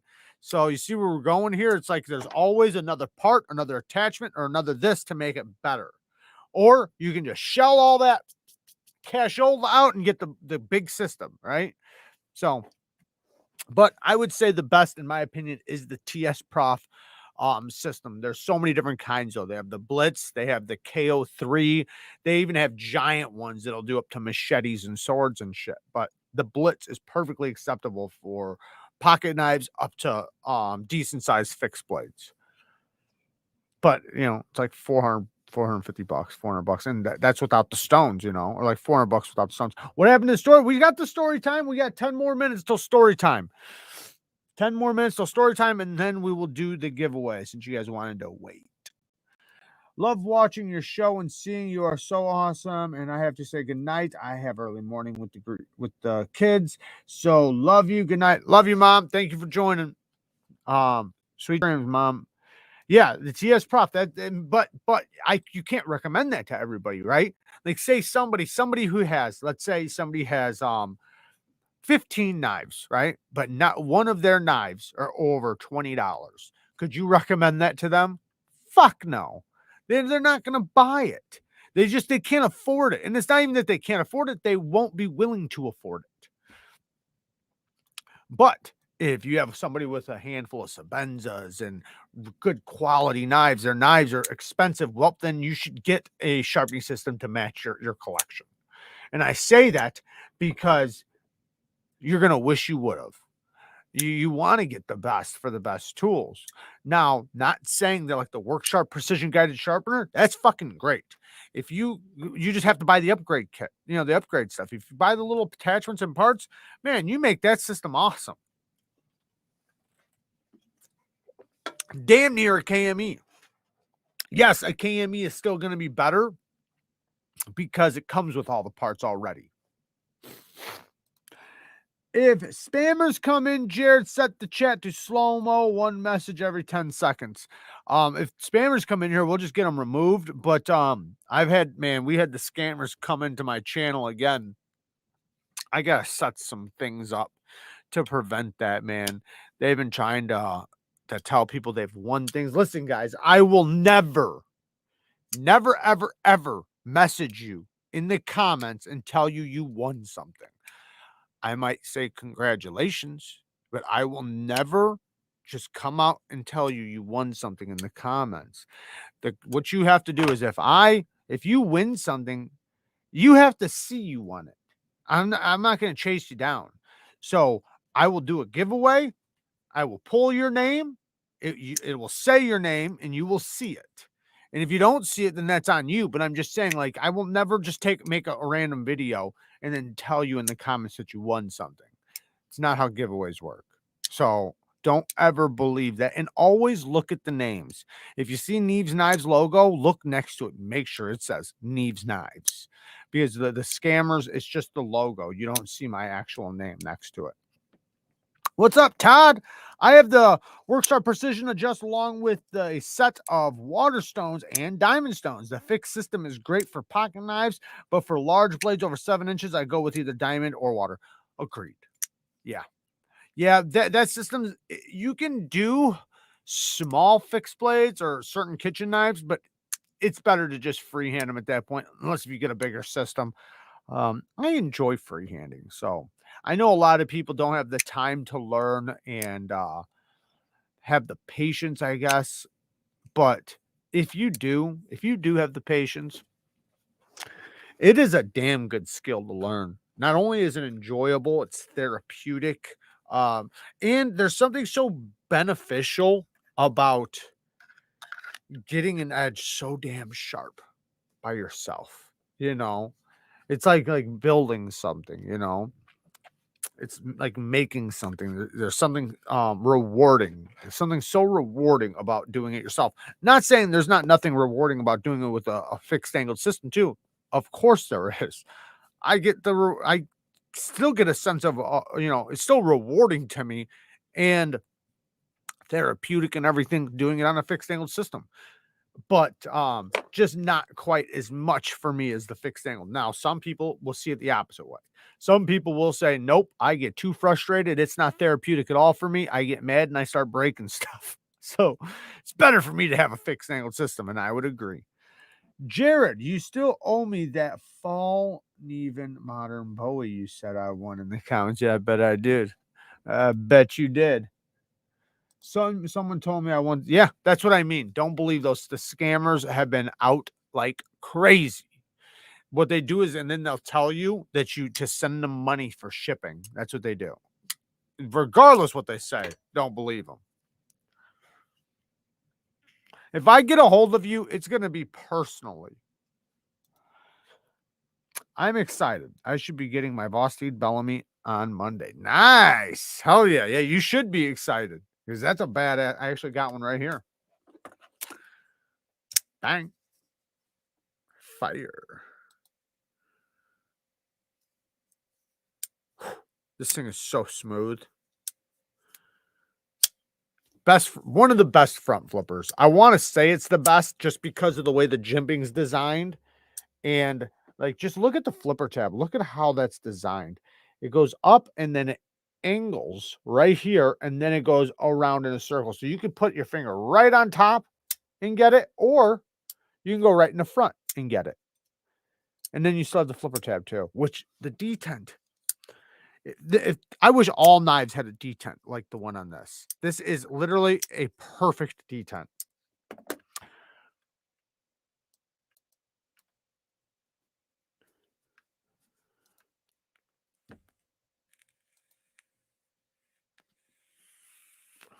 I agree, Diva. And I checked out your channel last night, Diva. I seen your video on YouTube. I'm sharpening freehand right now. I'm always sharpening, like whether it's freehand or fixed angle. Usually it's freehand, but I'll go into the chat like when people are doing lives or videos or whatever. I'm always sharpening when I'm in there, like almost every time. Sometimes I'm editing and sometimes I'm doing other shit, but I do so much. Like today, how many knives did I sharpen? 5 knives today I sharpened. I just got my best stick Shodan, sharp as fuck. Nice. Just watched your Civivi Conspirator knife review. Well, that was a first impressions, not a review. The review is coming because we got to test it. We got to sharpen it. We got to test its cutting geometry, its ergos, its carry, its lock, right? Make sure this thing doesn't get any blade rock or blade play or, you know, anything after we've used it and beat on it and, you know, done some shit with it. The edge is pretty good on it. It's not bad. It's not the best, but my perspective of edges is just way too crazy at this point. It's decent. It's for sure decent. Perfectly acceptable. You know what I don't like? The edge is perfectly acceptable. The angle is what I wish was better. It looks like a 25-degree angle, if I had to guess. It's just a guess. If it was like 17 degrees, this thing would be twice as sharp. It'd feel twice as sharp at 17 degrees rather than 25 degrees. I love my work sharp precision. I'm guessing that's precision. It's perfect for the range and number of knives that I have. If I ever get a real high-end knife, I'll be sending it to you for sharpening. Nice. Yeah, for sure. Absolutely. Yeah, I have a lot of people that sharpen, but they send me some of their knives to tune up so that it's easy for them to sharpen. Kyle says, I don't trust myself with freehand.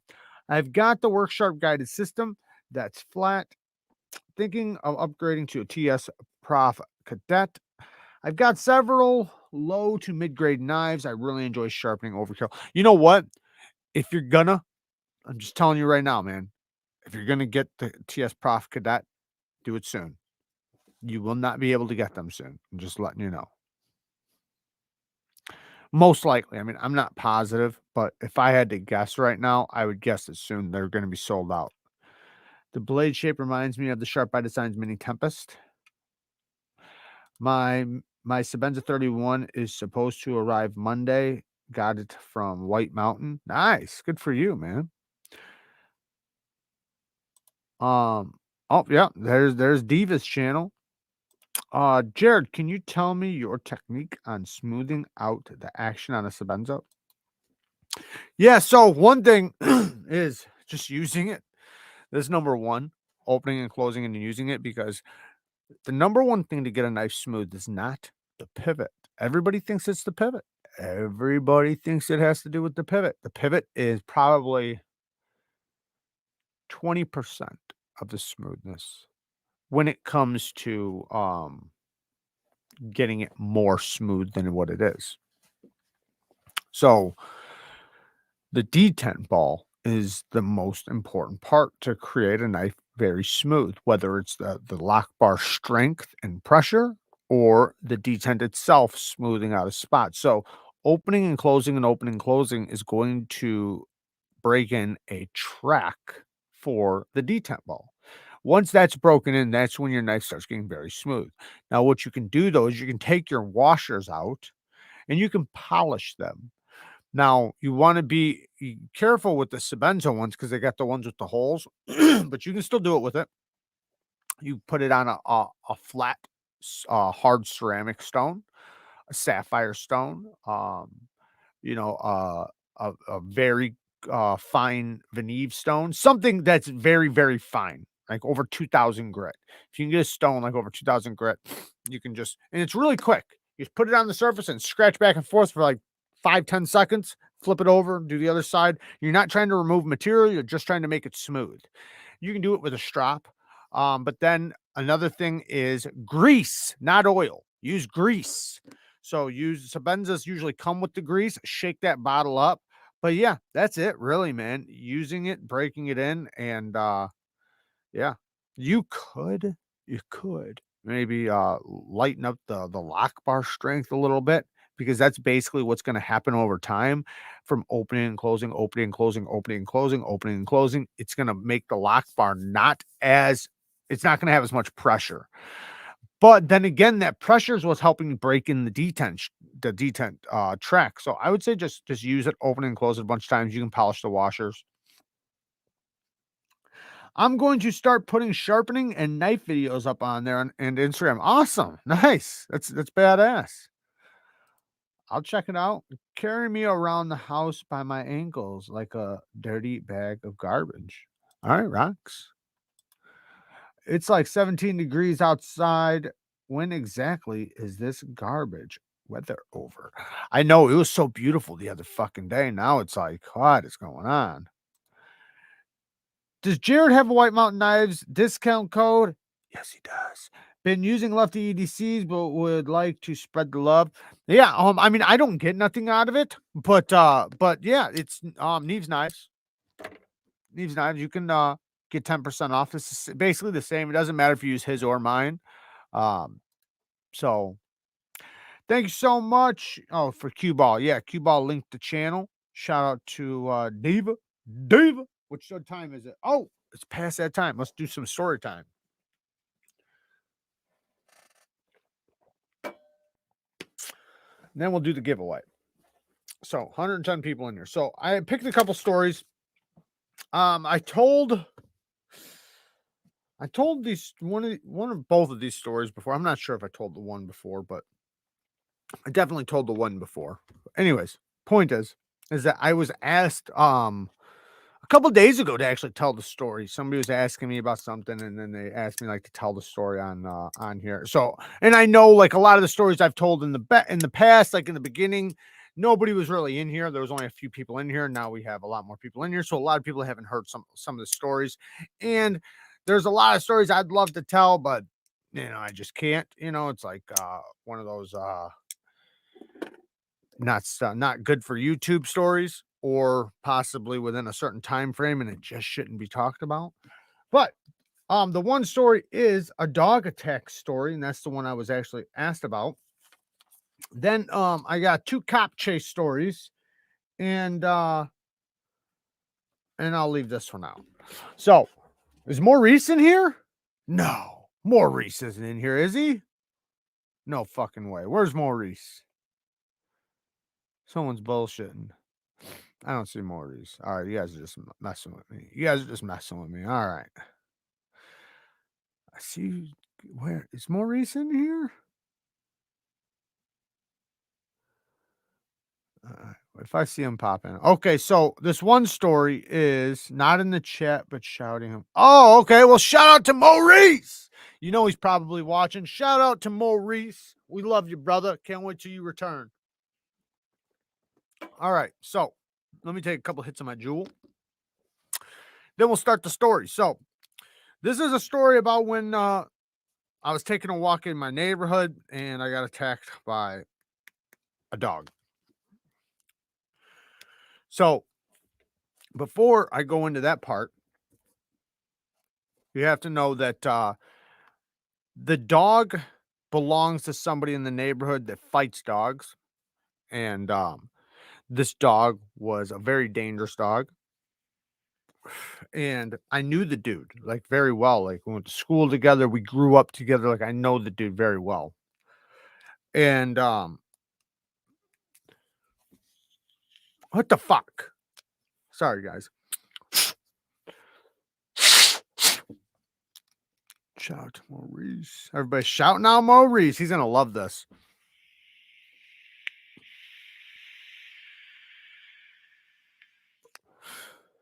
I really want a Tucson TS129, but White Mountain Knives won't have them for 6 to 8 weeks. Guess I will wait because it will take that long to ship. Yeah, that's true. There he is. So Steel Forged and Fire will be on the channel on Wednesday. We are going to do a live together. So shout out to him. Why don't you guys just go over there right now and follow his channel, because he will be on Wednesday. And at least you can check out some of his content for Wednesday when he's on, because we're going to be talking about production stuff. He's like you know what? I'll just save it for Wednesday so we don't lose any of the surprise. But shout out to him. Go and check out his channel.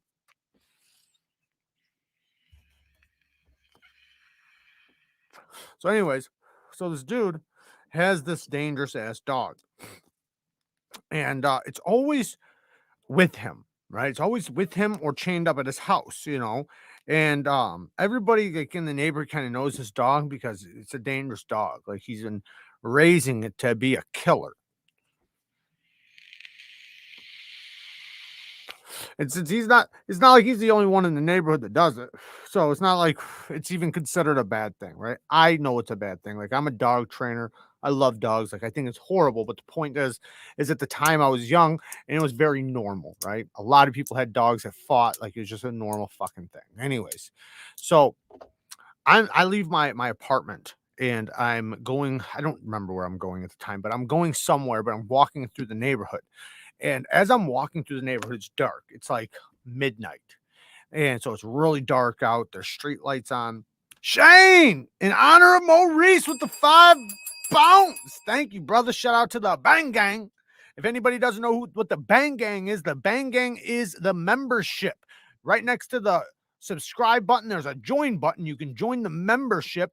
We do live sharpenings together where I teach sharpening to the members. The Rockstead members get actual one-on-one sharpening, where we do it like through a Zoom call or something, or I bring you in like this, but there's nobody with us, just me and you.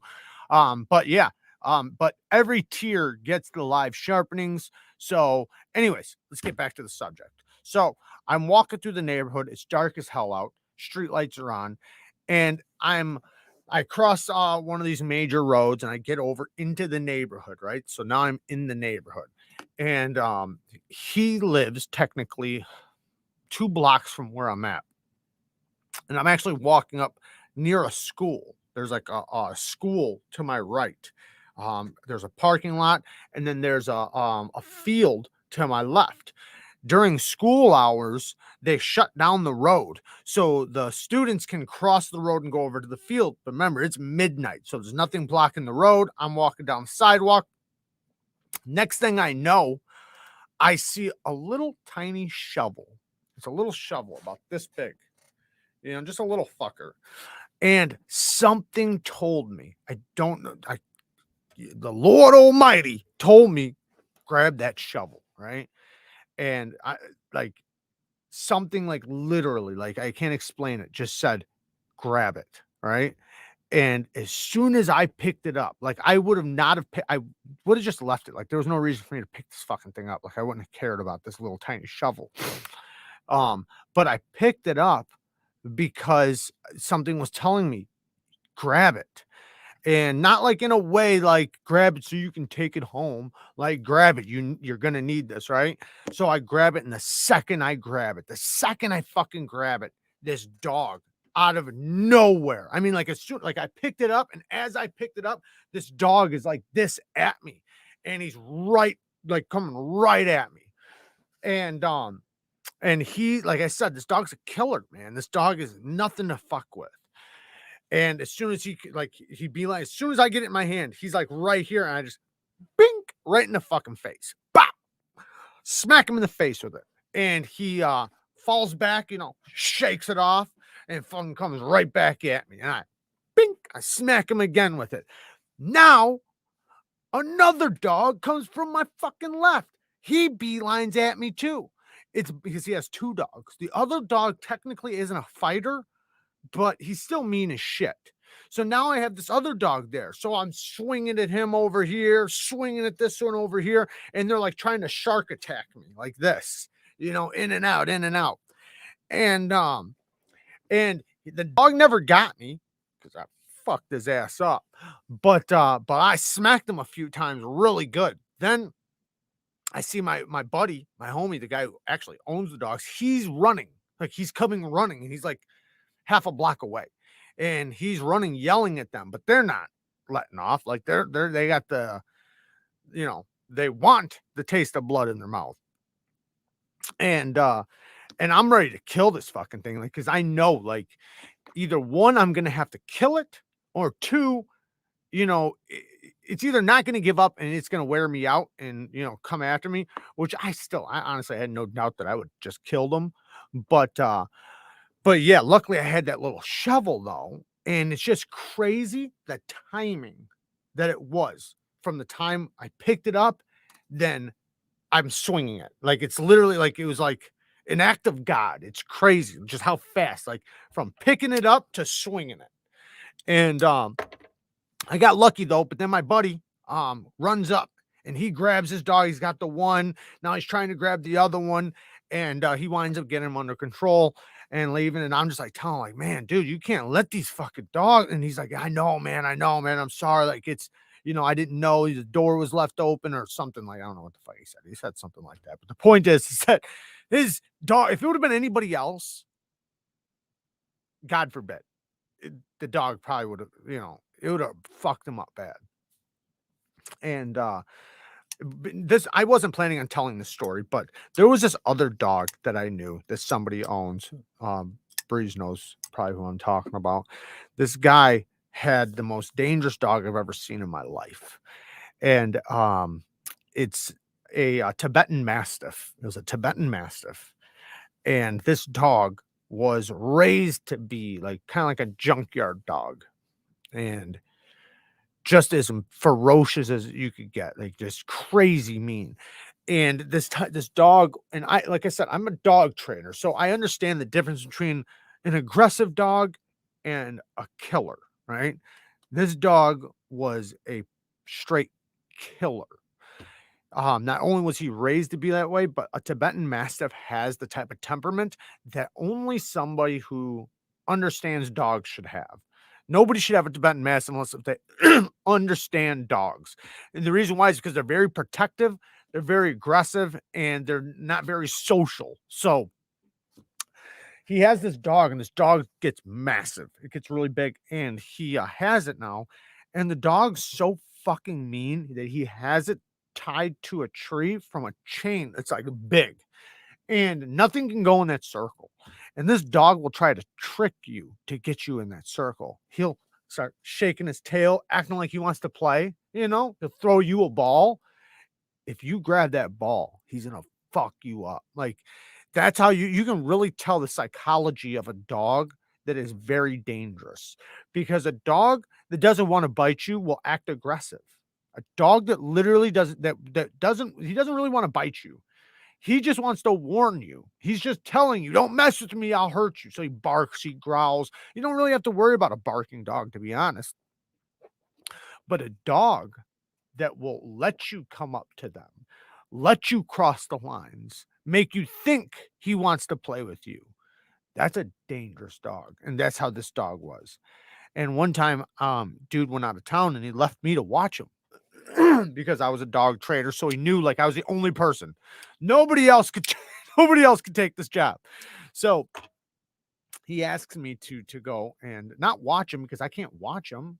Like this dog's a killer. Nobody can watch him, but feed him, right? So the way how I had to feed him was I would have to throw something for him to go and get, and then I would have to grab his balls really quick, put water, put food, and then throw something, get him to go after it, and then put the stuff back in his circle. And in that time frame of me putting the stuff down, he would always, every single time, he would like try to pretend like he's gonna go get the ball, but then he'd instantly turn around and try to get you. And it's difficult to explain. Like, you know, the movie Cujo? If you guys haven't seen the movie Cujo, watch the movie Cujo.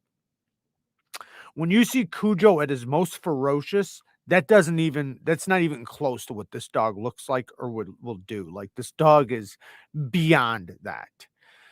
It's it's so dangerous to have a dog like this, because if he gets loose, he's hurting somebody bad and possibly killing somebody. Like, this dog is it's crazy to have a dog like that, because a trained dog that is trained to be a guard dog, it's like a tool, because you can tell it to not do it. You can tell it to do it, not do it. You can tell it to be nice. You can do all those things. But a dog like this, is his switches only kill. That's it. That's all it is violent. That's it. Nothing else. You can't get him to be friendly. It's not possible. Now the owner, he was fine with the owner. That's the only person. However, if the owner comes riding in on his motorcycle, the dog will go and fuck his ass up too, thinking he's somebody else. Oh man. I have an Alapaha blue blood bulldog. She can be very aggressive when she ain't eating. Um, well, Alapahas are they're a very dominant breed as well. They're very territorial. You want to socialize them as much as possible from a very young age. If you haven't socialized them a lot, then yes, they can be very aggressive, very dominating, a lot of things. That's why there's certain breeds that I think people should have an idea of how to train a dog in order to have those breeds. I'm not saying legally or anything like that. I just mean responsibly. I think that you should have some type of understanding of what it takes to raise a dog like that, because they can be dangerous. And pit bulls are not even on the list. Jared, is the aggression in the breed or how it was raised? Absolutely how it was raised, but that's kind of what I'm saying, because that same dog, you could have 10 different owners and you get the same results. The point is they don't understand the mentality of a breed like that and how it looks at the world. And it's because its genetics are the way it is. So during primal years of its puppyhood, you have to do certain things. You have to socialize it a lot, a lot, a lot. You have to teach it how to socialize. You have to take them around certain things in certain types of environments to make him, you know, friendly to other things, because by nature, by design, his breed is a real guard dog breed. So it's kind of like, to a hammer, everything's a nail, right? And I'm not putting it on the dog. I'm putting it on the people. The dog's just doing what he does. That's his breed. But when they're not properly socialized, properly trained, and people don't know what they're doing, right? They just have no idea what it takes to raise a dog like that. They would do just fine with certain dogs and they'd have the best dog in the world. But you give them a dog like that, that type of dog is different. It takes a different it takes authority, it takes sternness, it takes you to have control over situations with that dog, so that he looks at you as an alpha, as a leader. So he follows your lead and listens to what you say. It's dangerous if he thinks he's the alpha. If he's the alpha, everything's fucked, because a dog's not great at making decisions if they're the alpha. In a human world, right? Out in the wild may be different, but in a human world, they're not going to be the best at making decisions for what an alpha should do. That's why it's important for you to be the alpha of your pack. Diva became a member. Thank you, Diva. Shout out to the Bang Gang. Thank you. I do appreciate everybody who becomes members. I see we got a lot of members in here. Um,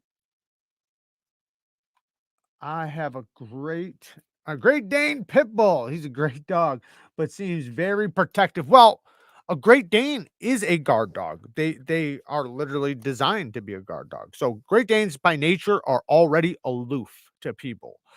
Pit bulls are they're categorized as a guard dog, but they're not technically a guard dog. They were bred for bull baiting and fighting, so they're very easy to train. Pit bulls are so easy to train. The only problem with it, and the reason why they can be so dangerous, and the reason why like they're the most violent dog breed, is because they're so good at fighting. That's it. So people, for money, will get them and raise them wrong. They become bad dogs. They do bad things, but it's not their fault. It's the people's fault. It has nothing to do with the breed. It has everything to do with the people. The dog is just doing what he does best. And those dogs are so fucking loyal. They will die in front of you if they think that it's making you happy. Like it's crazy how loyal a pit bull is. But in the same breath, that the same bad dog would be a perfect dog in somebody else's hands. It just takes the person to understand how a dog thinks. Like when I went to dog psychology school and to understand how a dog sees the world and hears the world and understands the world, you get a completely different perspective on how to teach a dog. Kind of like, how would you teach an alien? If an alien dropped here right now, an alien's in front of you, how would you talk to it? How would you tell an alien that you want him to sit on the couch? How would you tell an alien that you want to go for a walk and you want him to stay next to you? Right? You got to figure out how to communicate that, not in an angry way or an abusive way, in a way that he wants to be your best friend and follow you forever. Jared's advice helped me tremendously with my latest pit. She's such a joy to she's excuse me, she's such a joy to be with because she wants to please. Yes, pit bulls are bred to please. In other countries in Europe, they're called the nanny dog because they're so good with children. They are like the best dog with children because they can take abuse. And I don't mean in a bad way abuse. I mean like their hide is so durable and so strong. Children pinch and they step on you and they do things. Pit bulls don't care. They don't feel it. Like I used to take my I used to take my bull mastiff mixed and I would while she's sleeping, snoring. I would grab her skin and I would twist it and pinch it as hard as possible. Just grind it like that. She wouldn't even skip a snore. She'd just stay sleeping. She didn't even feel it. And I would do that though on purpose so that she was used to it. So that when babies and children are around her, then she was the perfect dog around children. Perfect. But the reason why was because she was raised to be around children. She was raised to be desensitized against pinches and pokes and stuff like that in children. So when she was around children, she loved them. She never, they could fall on her. They could do anything. Not saying I, let children just fall on her, but I'm just saying if it happened, she wouldn't nip, which a lot of dogs will because they don't know how to react around children. Every dog, all dogs have to be trained situational. They have to be trained for situations. What am I supposed to do in this situation? You put them through hundreds, thousands of situations so that you can get them to respond accordingly. You get them to respond the way you want. If a child falls on them, how is it going to respond? Right? If a stranger walks into your house, how is it going to respond? If you're walking down the street and a dog runs by off leash, how's your dog going to respond? Your dog, you should have fucking zero doubts on what your dog's going to respond to. Zero doubts. You should have full confidence. And if you do that, and if you do all those things, you have the utmost full confidence on bringing your dog anywhere. You have no doubt. My dog will listen to me. My dog will not chase that dog. My dog will not nip that child. My dog will bite that motherfucker. Like you have full confidence in your dog, and that's how it should be. A dog, you guys, most people don't understand how intelligent a dog is. Because most people don't know how, and it's not like, I'm not saying like that you're dumb or that you're doing something bad. It's just ignorance, right? Like kind of like me, right? I don't know the first thing about doing brain surgery, right? So I wouldn't be the guy for the job. Same thing with dogs. Everybody just has them, but most people don't know how to communicate with a dog. Most people don't know how to train a dog. Most people don't know what a dog's saying. A dog is literally talking to you all day fucking long. And most people are ignoring it because they don't know how to listen to their dog. And their dog's just all day saying things. And it's dog whispering. And you have to understand what that dog is saying to you. Pit bulls were bred as working dogs. They don't have fighting. Oh my God. They were made for bull baiting and fighting. That's exactly what pit bulls were made for. They were designed and bred and made for fighting and bull baiting. Originally, bull baiting. Bull baiting was they take a bull, they'd let them out, and they'd hang from their nose. They'd hang from their nose, and the dogs would get beat up and thrown around. And it was how long the dog could hang on the nose for. Um, Hyper energetic and has to be worked a lot. But a working breed, that's a very like so working breeds, right? Herding dogs, um, the fuck is it called? Um, Border collies, what the hell is it called? Healers, all those breeds, those are working breeds, right? There's lots of different working breeds, right? There's hunting breeds, there's working breeds, there's guarding breeds, right? Like I have a dog encyclopedia and it has them all labeled. There's dog breeds in there you probably never even heard of. Anyways, my point is that the reason why they're separated into those categories, right? Like pit bull is balanced into both. It's a working breed and it's a guarding breed, even though it's really not the best type of guard dog.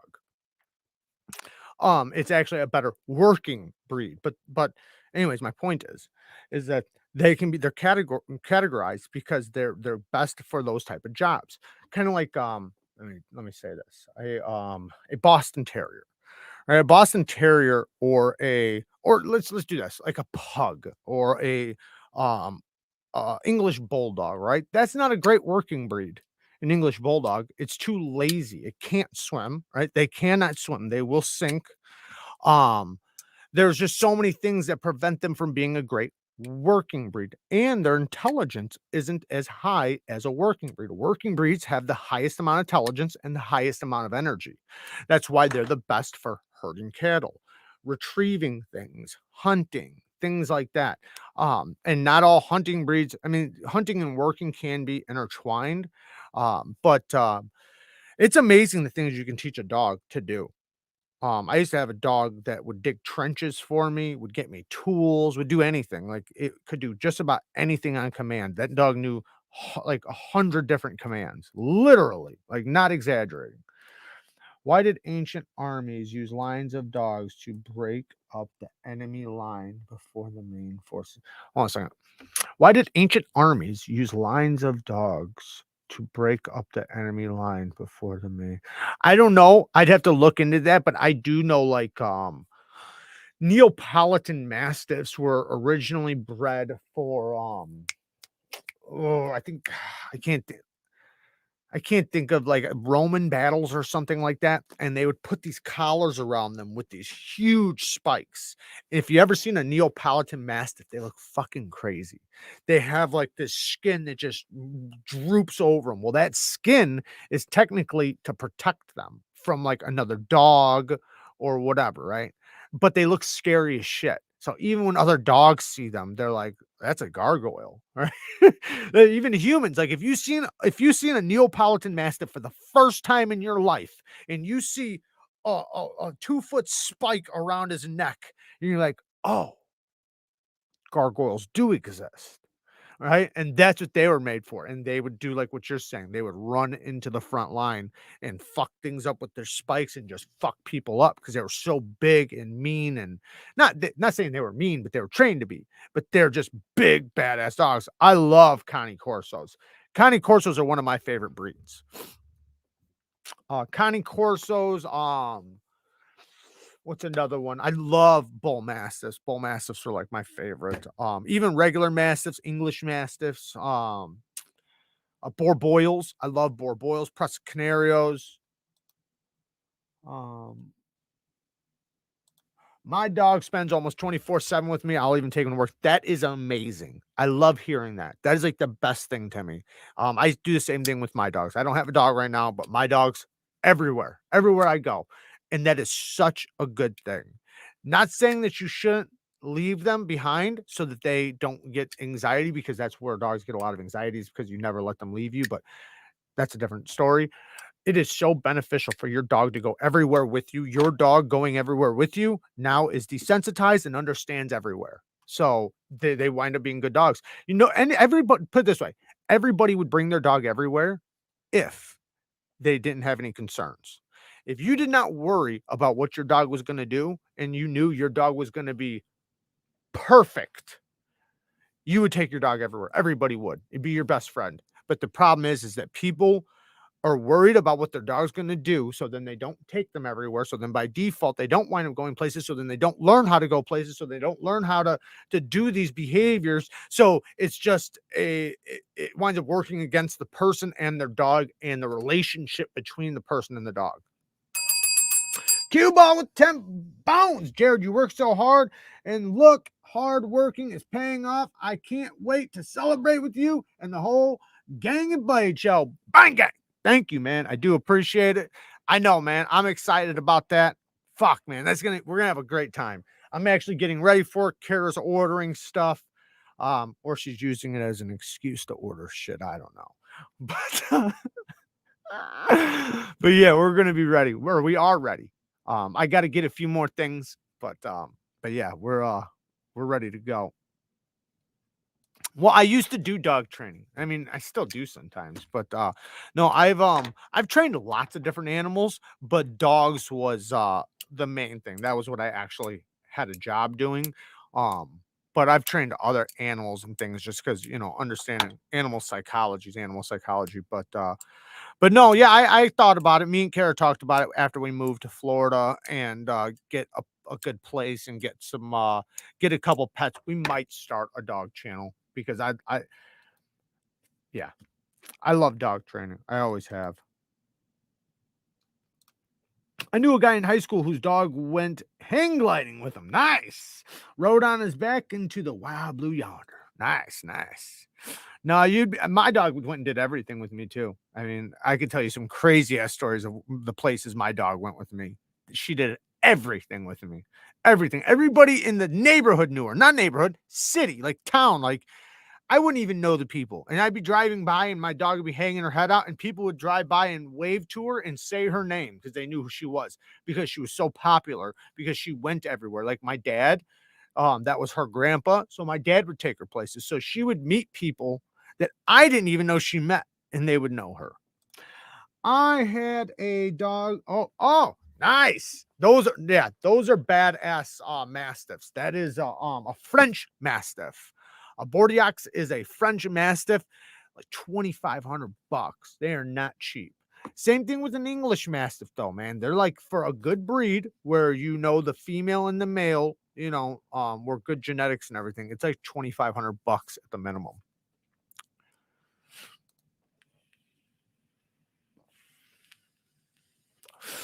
My dog is good home alone. I just don't give him a treat before I leave, so he isn't mad at me. He's very well balanced. What kind of dog is it?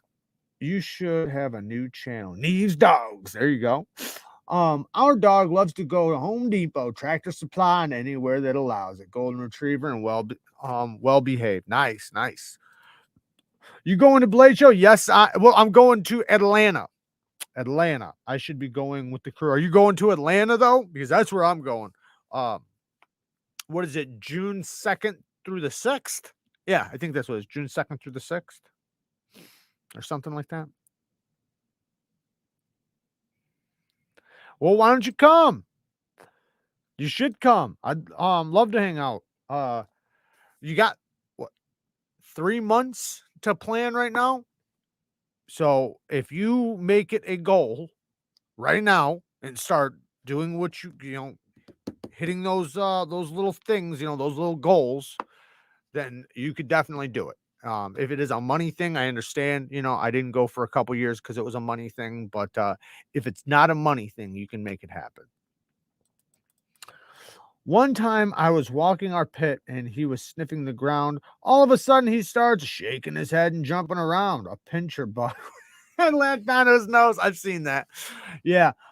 Dude, I've had a lot of pit bulls. I've trained. That's the most common dog I've trained with pit bulls. I love them. But yeah, no, I've seen that. My dog one time we were was it Mississippi? We were somewhere. Anyways, and I know better than to let a dog pick up a frog, but a dog learns when they're younger to don't pick up a frog. The way they learn it is because a frog has sex on the back of their neck that's poisonous. Well, like a regular toad, when they pick it up, it's very nasty. It can make them sick. It can make them vomit. Usually, the dog picks them up, the frog, and spits it out immediately. And then you'll see the dog start foaming from the mouth a little bit. It's the anxiety and stuff like that from the taste and like the poison in the mouth. It doesn't kill them. It's not going to hurt them too bad because it's a quick thing, right? They got it in their mouth, they spit it out, and now they're going to be hacking and hacking, like the noise hacking, not like actual throwing up. Anyways, but if they get a hold of certain toads, it can kill them. That's why they don't, cane toads, things like that. Anyway, so we were down in Mississippi and she picked one up. And this is the last time she ever picked up a frog. She picked it up and I said, no, and she instantly dropped it, right? Because that's how she was. She was trained, right? But she got it in her mouth still. So now she's walking around with her face all messed up, like trying to get the shit out of her mouth. Um, my dog is always with me. If not, first thing people will ask me, where's she at? you know, a OEB staff mixed. Um, let's do this giveaway maybe next year. I know I definitely won't have the money this year. I get it, man. All right, let's do this giveaway. So remember, you guys have the choice between the Harpoon, the Kaiser Harpoon, brand new in the box, and the Kaiser Mini Beg Lighter, Micarta and N690, brand new in the box. And first and foremost, shout out to Mojave Outdoors. You guys can use my discount code Neevesknives to save yourself 10% off on all knives at Mojave Outdoors. They are the ones responsible for this giveaway. So shout out to them. Thank you for that. Now, let's give this shit away. So what I'm going to do is I'm going to write down a number somewhere.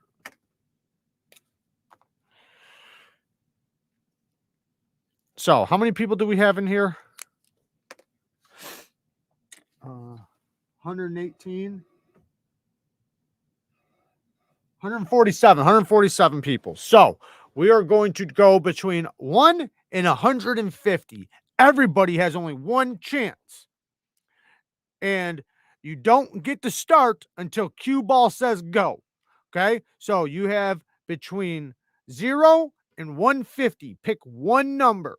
Whoever's the closest to it without passing the number wins. You can't start yet. You guys are all disqualified. Kick them out of here. You can't start yet. Not till cue ball says go. Wait. Calm down. Cue ball's going to say go in like 10 seconds. If you guys leave only one number. If you leave 2, you're disqualified. And we're coming to your house and stealing your dog. All right. Cue ball, get ready. Say go when you're ready, cue ball. And cue ball, you can enter too. Just make sure you say go and then say your number. Between 1 and 150. Don't go over whoever's the closest.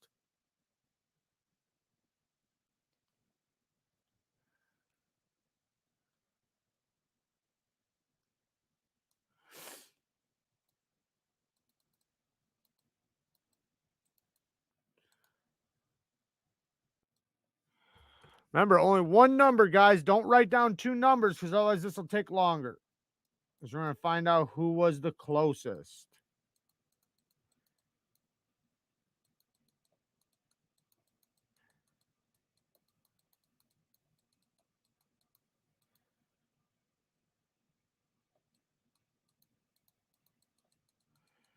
What's up, OCD? Shout out to OCD for EDC. Definitely go and follow his channel.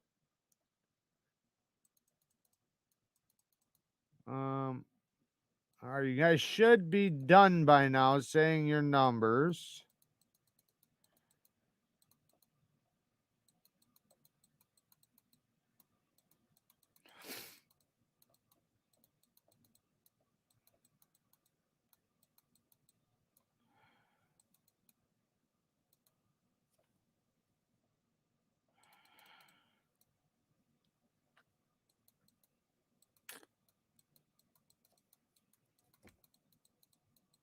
Not too bad. OCD. We're doing a little giveaway. Okay, so nobody got it, but we do have a close winner. And I'm about to say his name here in 1 second. The number was, hey, Cue Ball, put stop in the chat. If you've already said your number, Cue Ball. And if somebody can show me that they got closer, then they can show me. But as of right now, fucking shit. As of right now, it was Big Rick with 55. The number was 57. So whoever, if anybody got 56 or 57, let me know. But Big Rick got 55 first. So that was the closest that I see. I don't see a 56 or a 57. So let me know if you guys see it. Otherwise, Big Rick, get a hold of me. Contact me on Instagram or through email.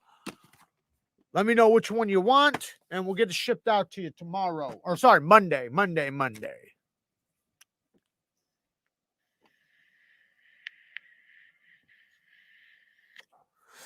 Hello, everyone. I just got delayed in Denver for a few hours. This is bullshit. Yeah, that sucks, man. That sucks. I'm hoping when we go to Atlanta, man, I'm hoping everything goes nice and smooth with my flight. I'm hoping everything's just nice and smooth, no problems, because I don't want no problems. You guys know that song. But yeah, congratulations to Big Rick. Thank you guys for joining. Big Rick never won a knife before. Well, which one do you want, Big Rick? I can show them to you if you haven't seen these before. I got mine. It's between this. This is mine, so this one, it's not, yours is brand new. But it's this knife, or which comes with a sheath that I just threw behind the camera. So it comes with a sheath, or the mini bag lighter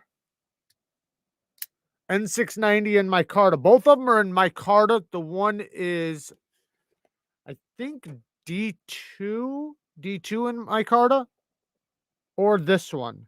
Very smooth. It's on bearings. Deep carry clip, not reversible. Fall shut action. Ceramic bearings, ceramic detent ball, super smooth, really nice micarta. This has really good, both of them have really good micarta. Even this one has really good micarta too. But this one is a Maverick Customs Design D2. Between this or this. If you want to wait and then tell me after you've seen a video or two, go ahead and just let me know on Instagram, and we'll get it shipped out to you on Monday.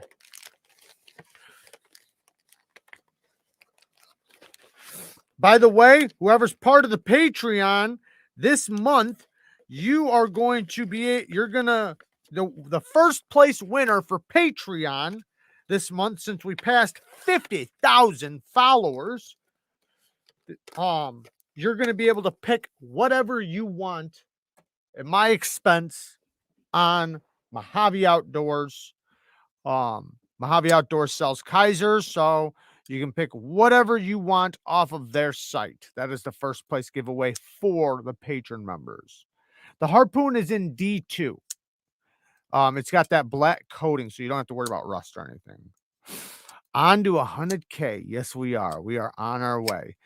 We're on our way to kicking Metal Complex's ass. We just took out Birdshot, stomped them, left them in our dust, and now we're on our way to Metal Complex. I would say Jim Skelton, but they're so close together, and you know. Kaiser has nice micarta. Yeah. Yeah, Kaiser has really nice micarta. Their micarta is great. Thoughts on the Demco 20.5? Well, thoughts on my Demco 8020.5 with the Magna Cut blade, spear point hollow ground at 64.5 HRC, 10,000s behind the edge. I love it. Watch my video on it tomorrow. But no, the problem I have with it is the OS 10. Mine was shit. I'm the new D2 version. I'm sure is great, $150. I think they're much better when you get some OR Goat scales for them like this. Shout out to OR Goat scales. I do have a discount code for them, but it's super lightweight. These are very thin. I could break this thing right now. That's how thin it is. But without adding weight, it makes your knife feel so much more premium when you put new scales on it. And then if you can put a new blade on it, like a spear point hollow ground Magna Cut blade, 64.5 HRC, 10,000 behind the edge. Holy shit. Takes it over the top. But I like it. I like it. I just wasn't a big fan of the my biggest problem was just the FRN and the OS 10. That was my only problem. And I would have had no problem with the OS 10 if it was good. Mine was heat treated very bad. Like very bad. It was so bad.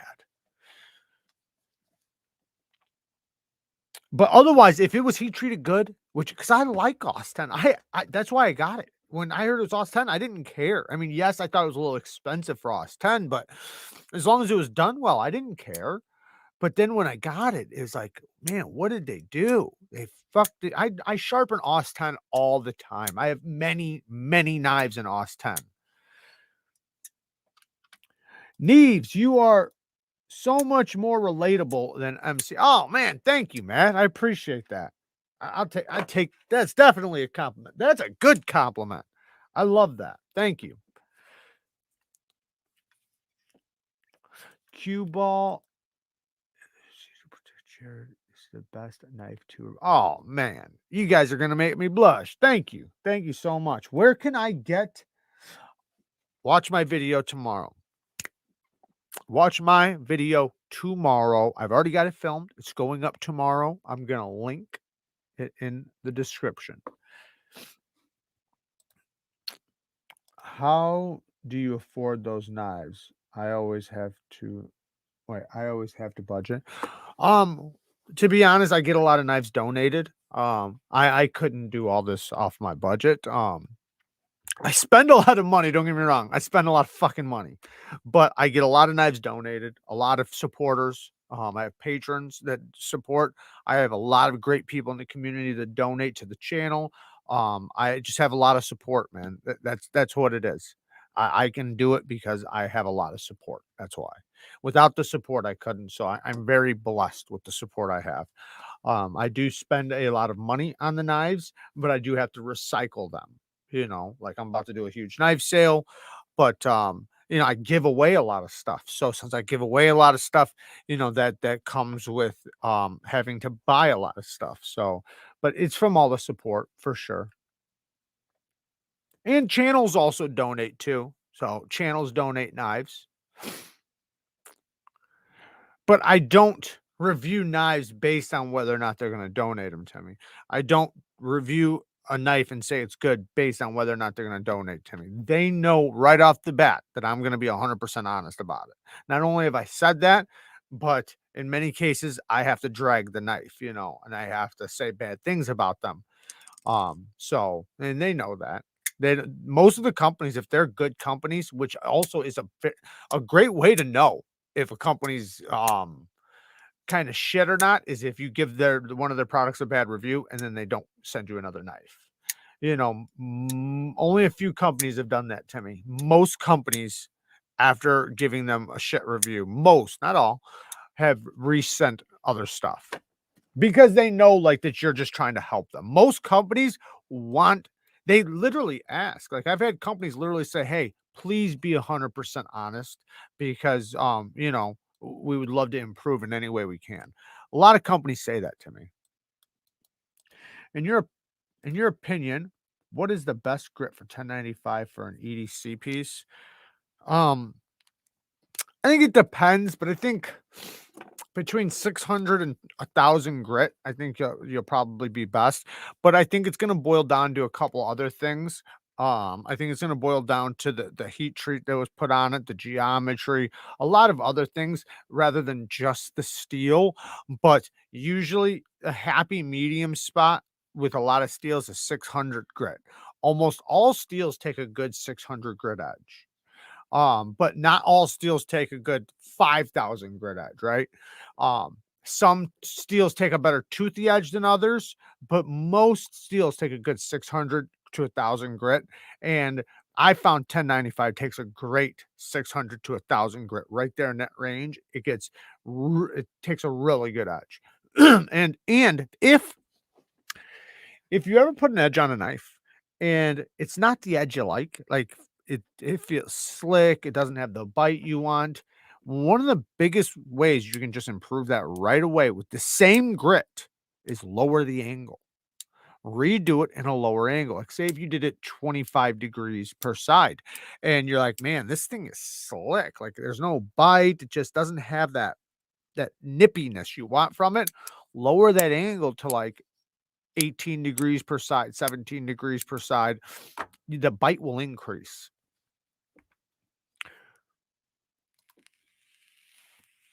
There you go, Walt. Hear my wife. I just ordered my first 20.5. I have been holding out for better steel, but now you can order better steel blades. So I pulled the trigger. Yeah. Well, the D2 one, I don't know. I haven't had one, but I heard that they did better with it. Um, Now, I don't think everybody had bad OS 10. I think a lot of people did though, especially from the first batch. Mine was. A friend of the community that I trust his perspective contacted me yesterday, and his is really bad. Like he even sent me zoomed in pictures, and you could see like his is really bad. But it was it was actually a little bit worse than mine. So um yeah, it just is what it is, but I do think that they tried to improve. I think they just rushed it. So, they're not doing that anymore. Remember when they first brought it out, they were trying to make it to Blade Show. If you guys remember when they first dropped the 80-20.5, he was trying to bring as many of them as possible to Blade Show. Mine actually came from Blade Show, from Bama Knife Guy. Bama Knife Guy picked it up for me. But so I think they rushed them, the heat treat and everything, and that's why it was shit. But after that, though, they didn't have to do that anymore. So I think a lot of people's were fine. I haven't had a lot of Tops knives. I've tried a few, but I think they're awesome. I think they possibly make the best, what do you call it? I want to say like tactical fixed blade. Like they make like some of the best, in my opinion, some of the best war knives, some of the best knives for the battlefield. But their inventory of knife designs is insane. If you've ever seen their tables, I've never been to Blade Show, but I've seen their tables. They have more designs than like anybody. They have so many knives. So they have a knife for like everything. But I think they do great, or no, I was just, yeah, wait. What was I thinking? Yeah, Tops, yeah. So yeah, they have great knives. Like for like law enforcement, things like that, for soldiers, things like that. I think they do really good stuff. Now, some of their outdoor stuff, in my opinion, is a little thick and robust, and when it doesn't need to be. So I think, but like I said, they do so many different knife designs, so it just depends. But I don't think you have a problem finding the perfect one that is perfect for you. Tops are legit. Is this knife channel a review channel and a guide on how to build your own knives? I don't teach you how to build your own knives. I teach how to sharpen, but it's a knife review channel slash um knife testing channel slash sharpening channel slash fuckery channel slash talking about dog fights and shit channel during the lives. No, it's just everything knife related. I don't teach you how to build knives, but I do teach how to modify, work on knives, do little simple things that anybody can do at home. I don't teach extravagant things because in that case, people have to have certain tools and everything. So instead of doing that, I try to teach something that anybody can do, right? You don't have to know how to run a mill or a CNC machine or a chop saw or something, right? There might be times where I might show something like that if I think it's easy enough. But for the most part, I try to keep everything very simple so that anybody can do it. You know, even if it's your first time, you could buy this tool and you could easily do this. It's like I know you can, right? So that's the way I try to do it. Which in a lot of cases, a lot of things are that way. As long as you know, right? You just have to know. Wanted to say thanks. Found your videos on the work sharp and Veneve stones a month ago after my cousin convinced me to buy the system. Now I'm hooked and starting to get into knives. Awesome. That's awesome. I have multiple videos on the work sharp. Multiple. And I also have the Bang Gang join membership thing where you can join my membership for the Bang Gang members and become part of the Bang Gang. And we teach sharpening there, you know, whether it's fixed blade or freehand.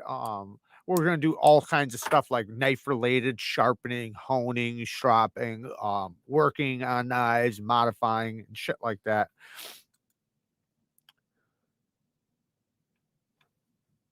I really like Essie. Essie's really good. I love that their warranty is so good.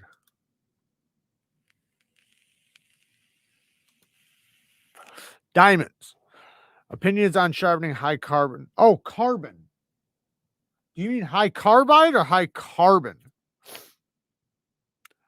If you mean high carbon steels, I don't deal with a ton of high carbon steels, but I'd say sharpen it like anything else. It's mostly going to boil down to your geometry and stuff. The one thing you're not going to have to worry about with that is you don't have to use diamonds for high carbon steels. You can use natural stones, which will probably actually work out even better in a lot of cases. So I would say use natural stones or aluminum oxide stones. Use aluminum oxide and but with angles and shit like that, it's gonna boil down to the knife, you know, the geometry and things like that. But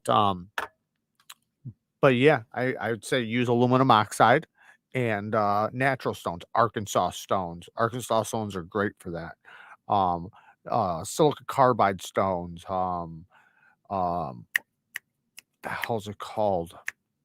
Damn it, I can't think of what it's called. A they're orange.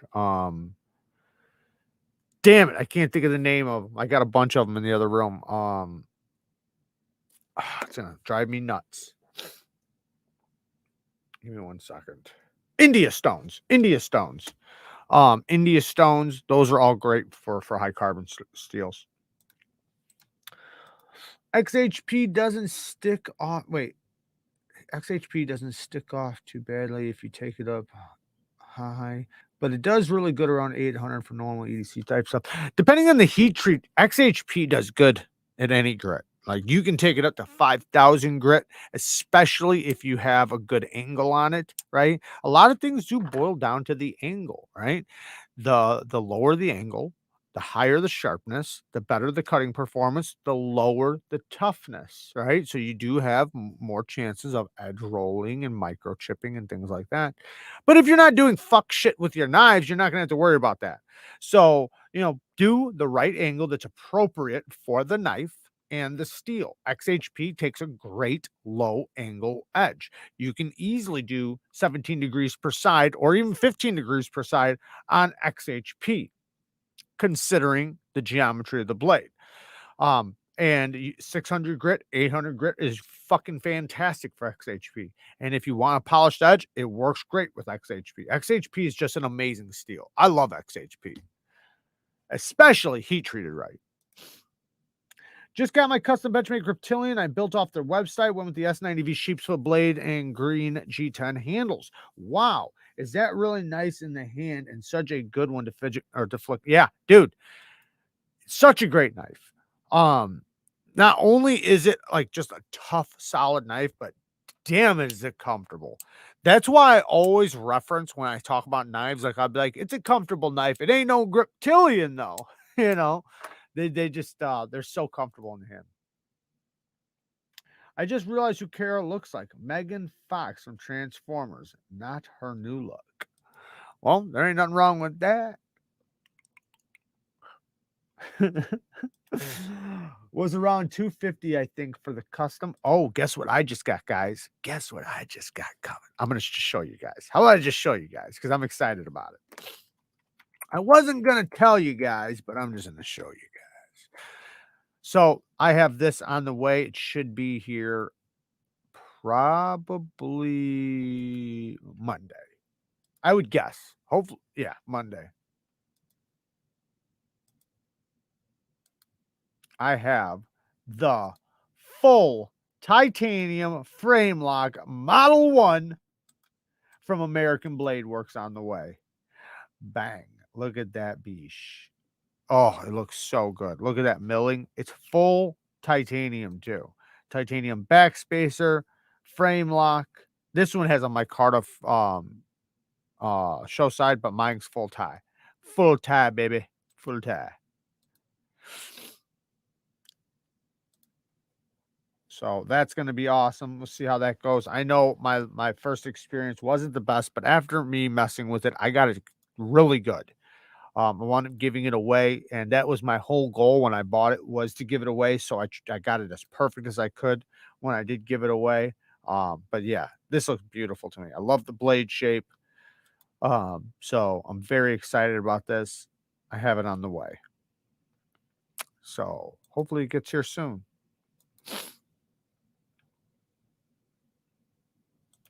Do you know if Asher is restocking soon? Um, I think he's in the process of getting his that new the new Spyro with the hole. So I'm not positive on other knives. I think he's all in on that one right now, but I don't think it's going to be too long. What's your favorite kind of sheath, Kydex or leather? Both. Just depends on the application. Usually I go with leather. I really do like leather. But I like Kydex too. So it just depends. Depends on what I'm doing in the application. My XHP Shaman is finished on my Sharpened Pro 15K and is wonderful with a full mirror. I have an XHP PM3 that is at 800 and it's amazing. Super sticky with tons of bite. My PM3 is at 28 inclusive. So what would that be? That would be 14 degrees per side. Nice. That's awesome. My Slish Buoy is at 15 degrees per side, so 30 inclusive. And then I have at 5,000 grit. Technically, it's at 5,000 grit or 2 micron and stropped on 1 micron and then quarter micron, I think. Fucking so sticky. It is so sticky. Like you just touch it and it feels like little barbs grabbing your skin. It's so sharp. Cue ball. Thank you for the donation for the 5 bones. Jared, Woman Carry Knives and Therapeutic Edge are going live now for a big unboxing. Okay, hey, guys, we're going to take off. We shout out to Woman Carry Knives and Therapeutic Edge. Cue Ball, can you please link the channel? So we'll send everybody over there. They are doing a big unboxing right now. If you guys want to go check that out, you guys go follow the channel. Give them some love. Here it is right here. So we're just gonna get out of here right now. So everybody click that link, jump over to their channel. I'll jump over there with you guys for a little bit. Thank you guys. Thank you to all the patron members for all the support. We have you guys have a great giveaway coming, a fucking great giveaway coming, and you guys get to pick it too. So that's how badass it is. You guys get to pick it. Shout out to all the Bang Gang squad. We got some lives coming up soon, and I'm also going to record some content. All that shit will come out. Thank you guys for all the support. And then shout out to all the people that donated. I do appreciate it. We even got 50 bones and all the other, man. I don't want to downplay the other 5 bones and all that stuff. It all adds up so much. You guys have no idea. Thank you guys so much. Thank you guys for watching the content and dropping the likes and dropping the comments and watching the ads. Do you guys have any idea how much that benefits? If you guys watch the fucking ad or click on the ad when you guys see them in the videos, it automatically benefits the channel. It doesn't benefit unless if you guys watch an ad or click on an ad. And not saying you don't have to click off the ad after clicking the ad. I'm just saying, you click on it, click off, it benefits the channel. So thank you guys to everybody who does that. And thank you to everybody who shows up and hangs out with me and helps me out in the comments, because it's very difficult for me to keep up. I got a video hitting 3 million views in 6 days. You know how many comments I got? I can't keep up. I love you guys. Thank you guys for helping me out in the comments and doing everything, all the things you guys do for this community. This community is amazing. I love this community. So, I love seeing more members and more people joining. You guys are awesome. Peace.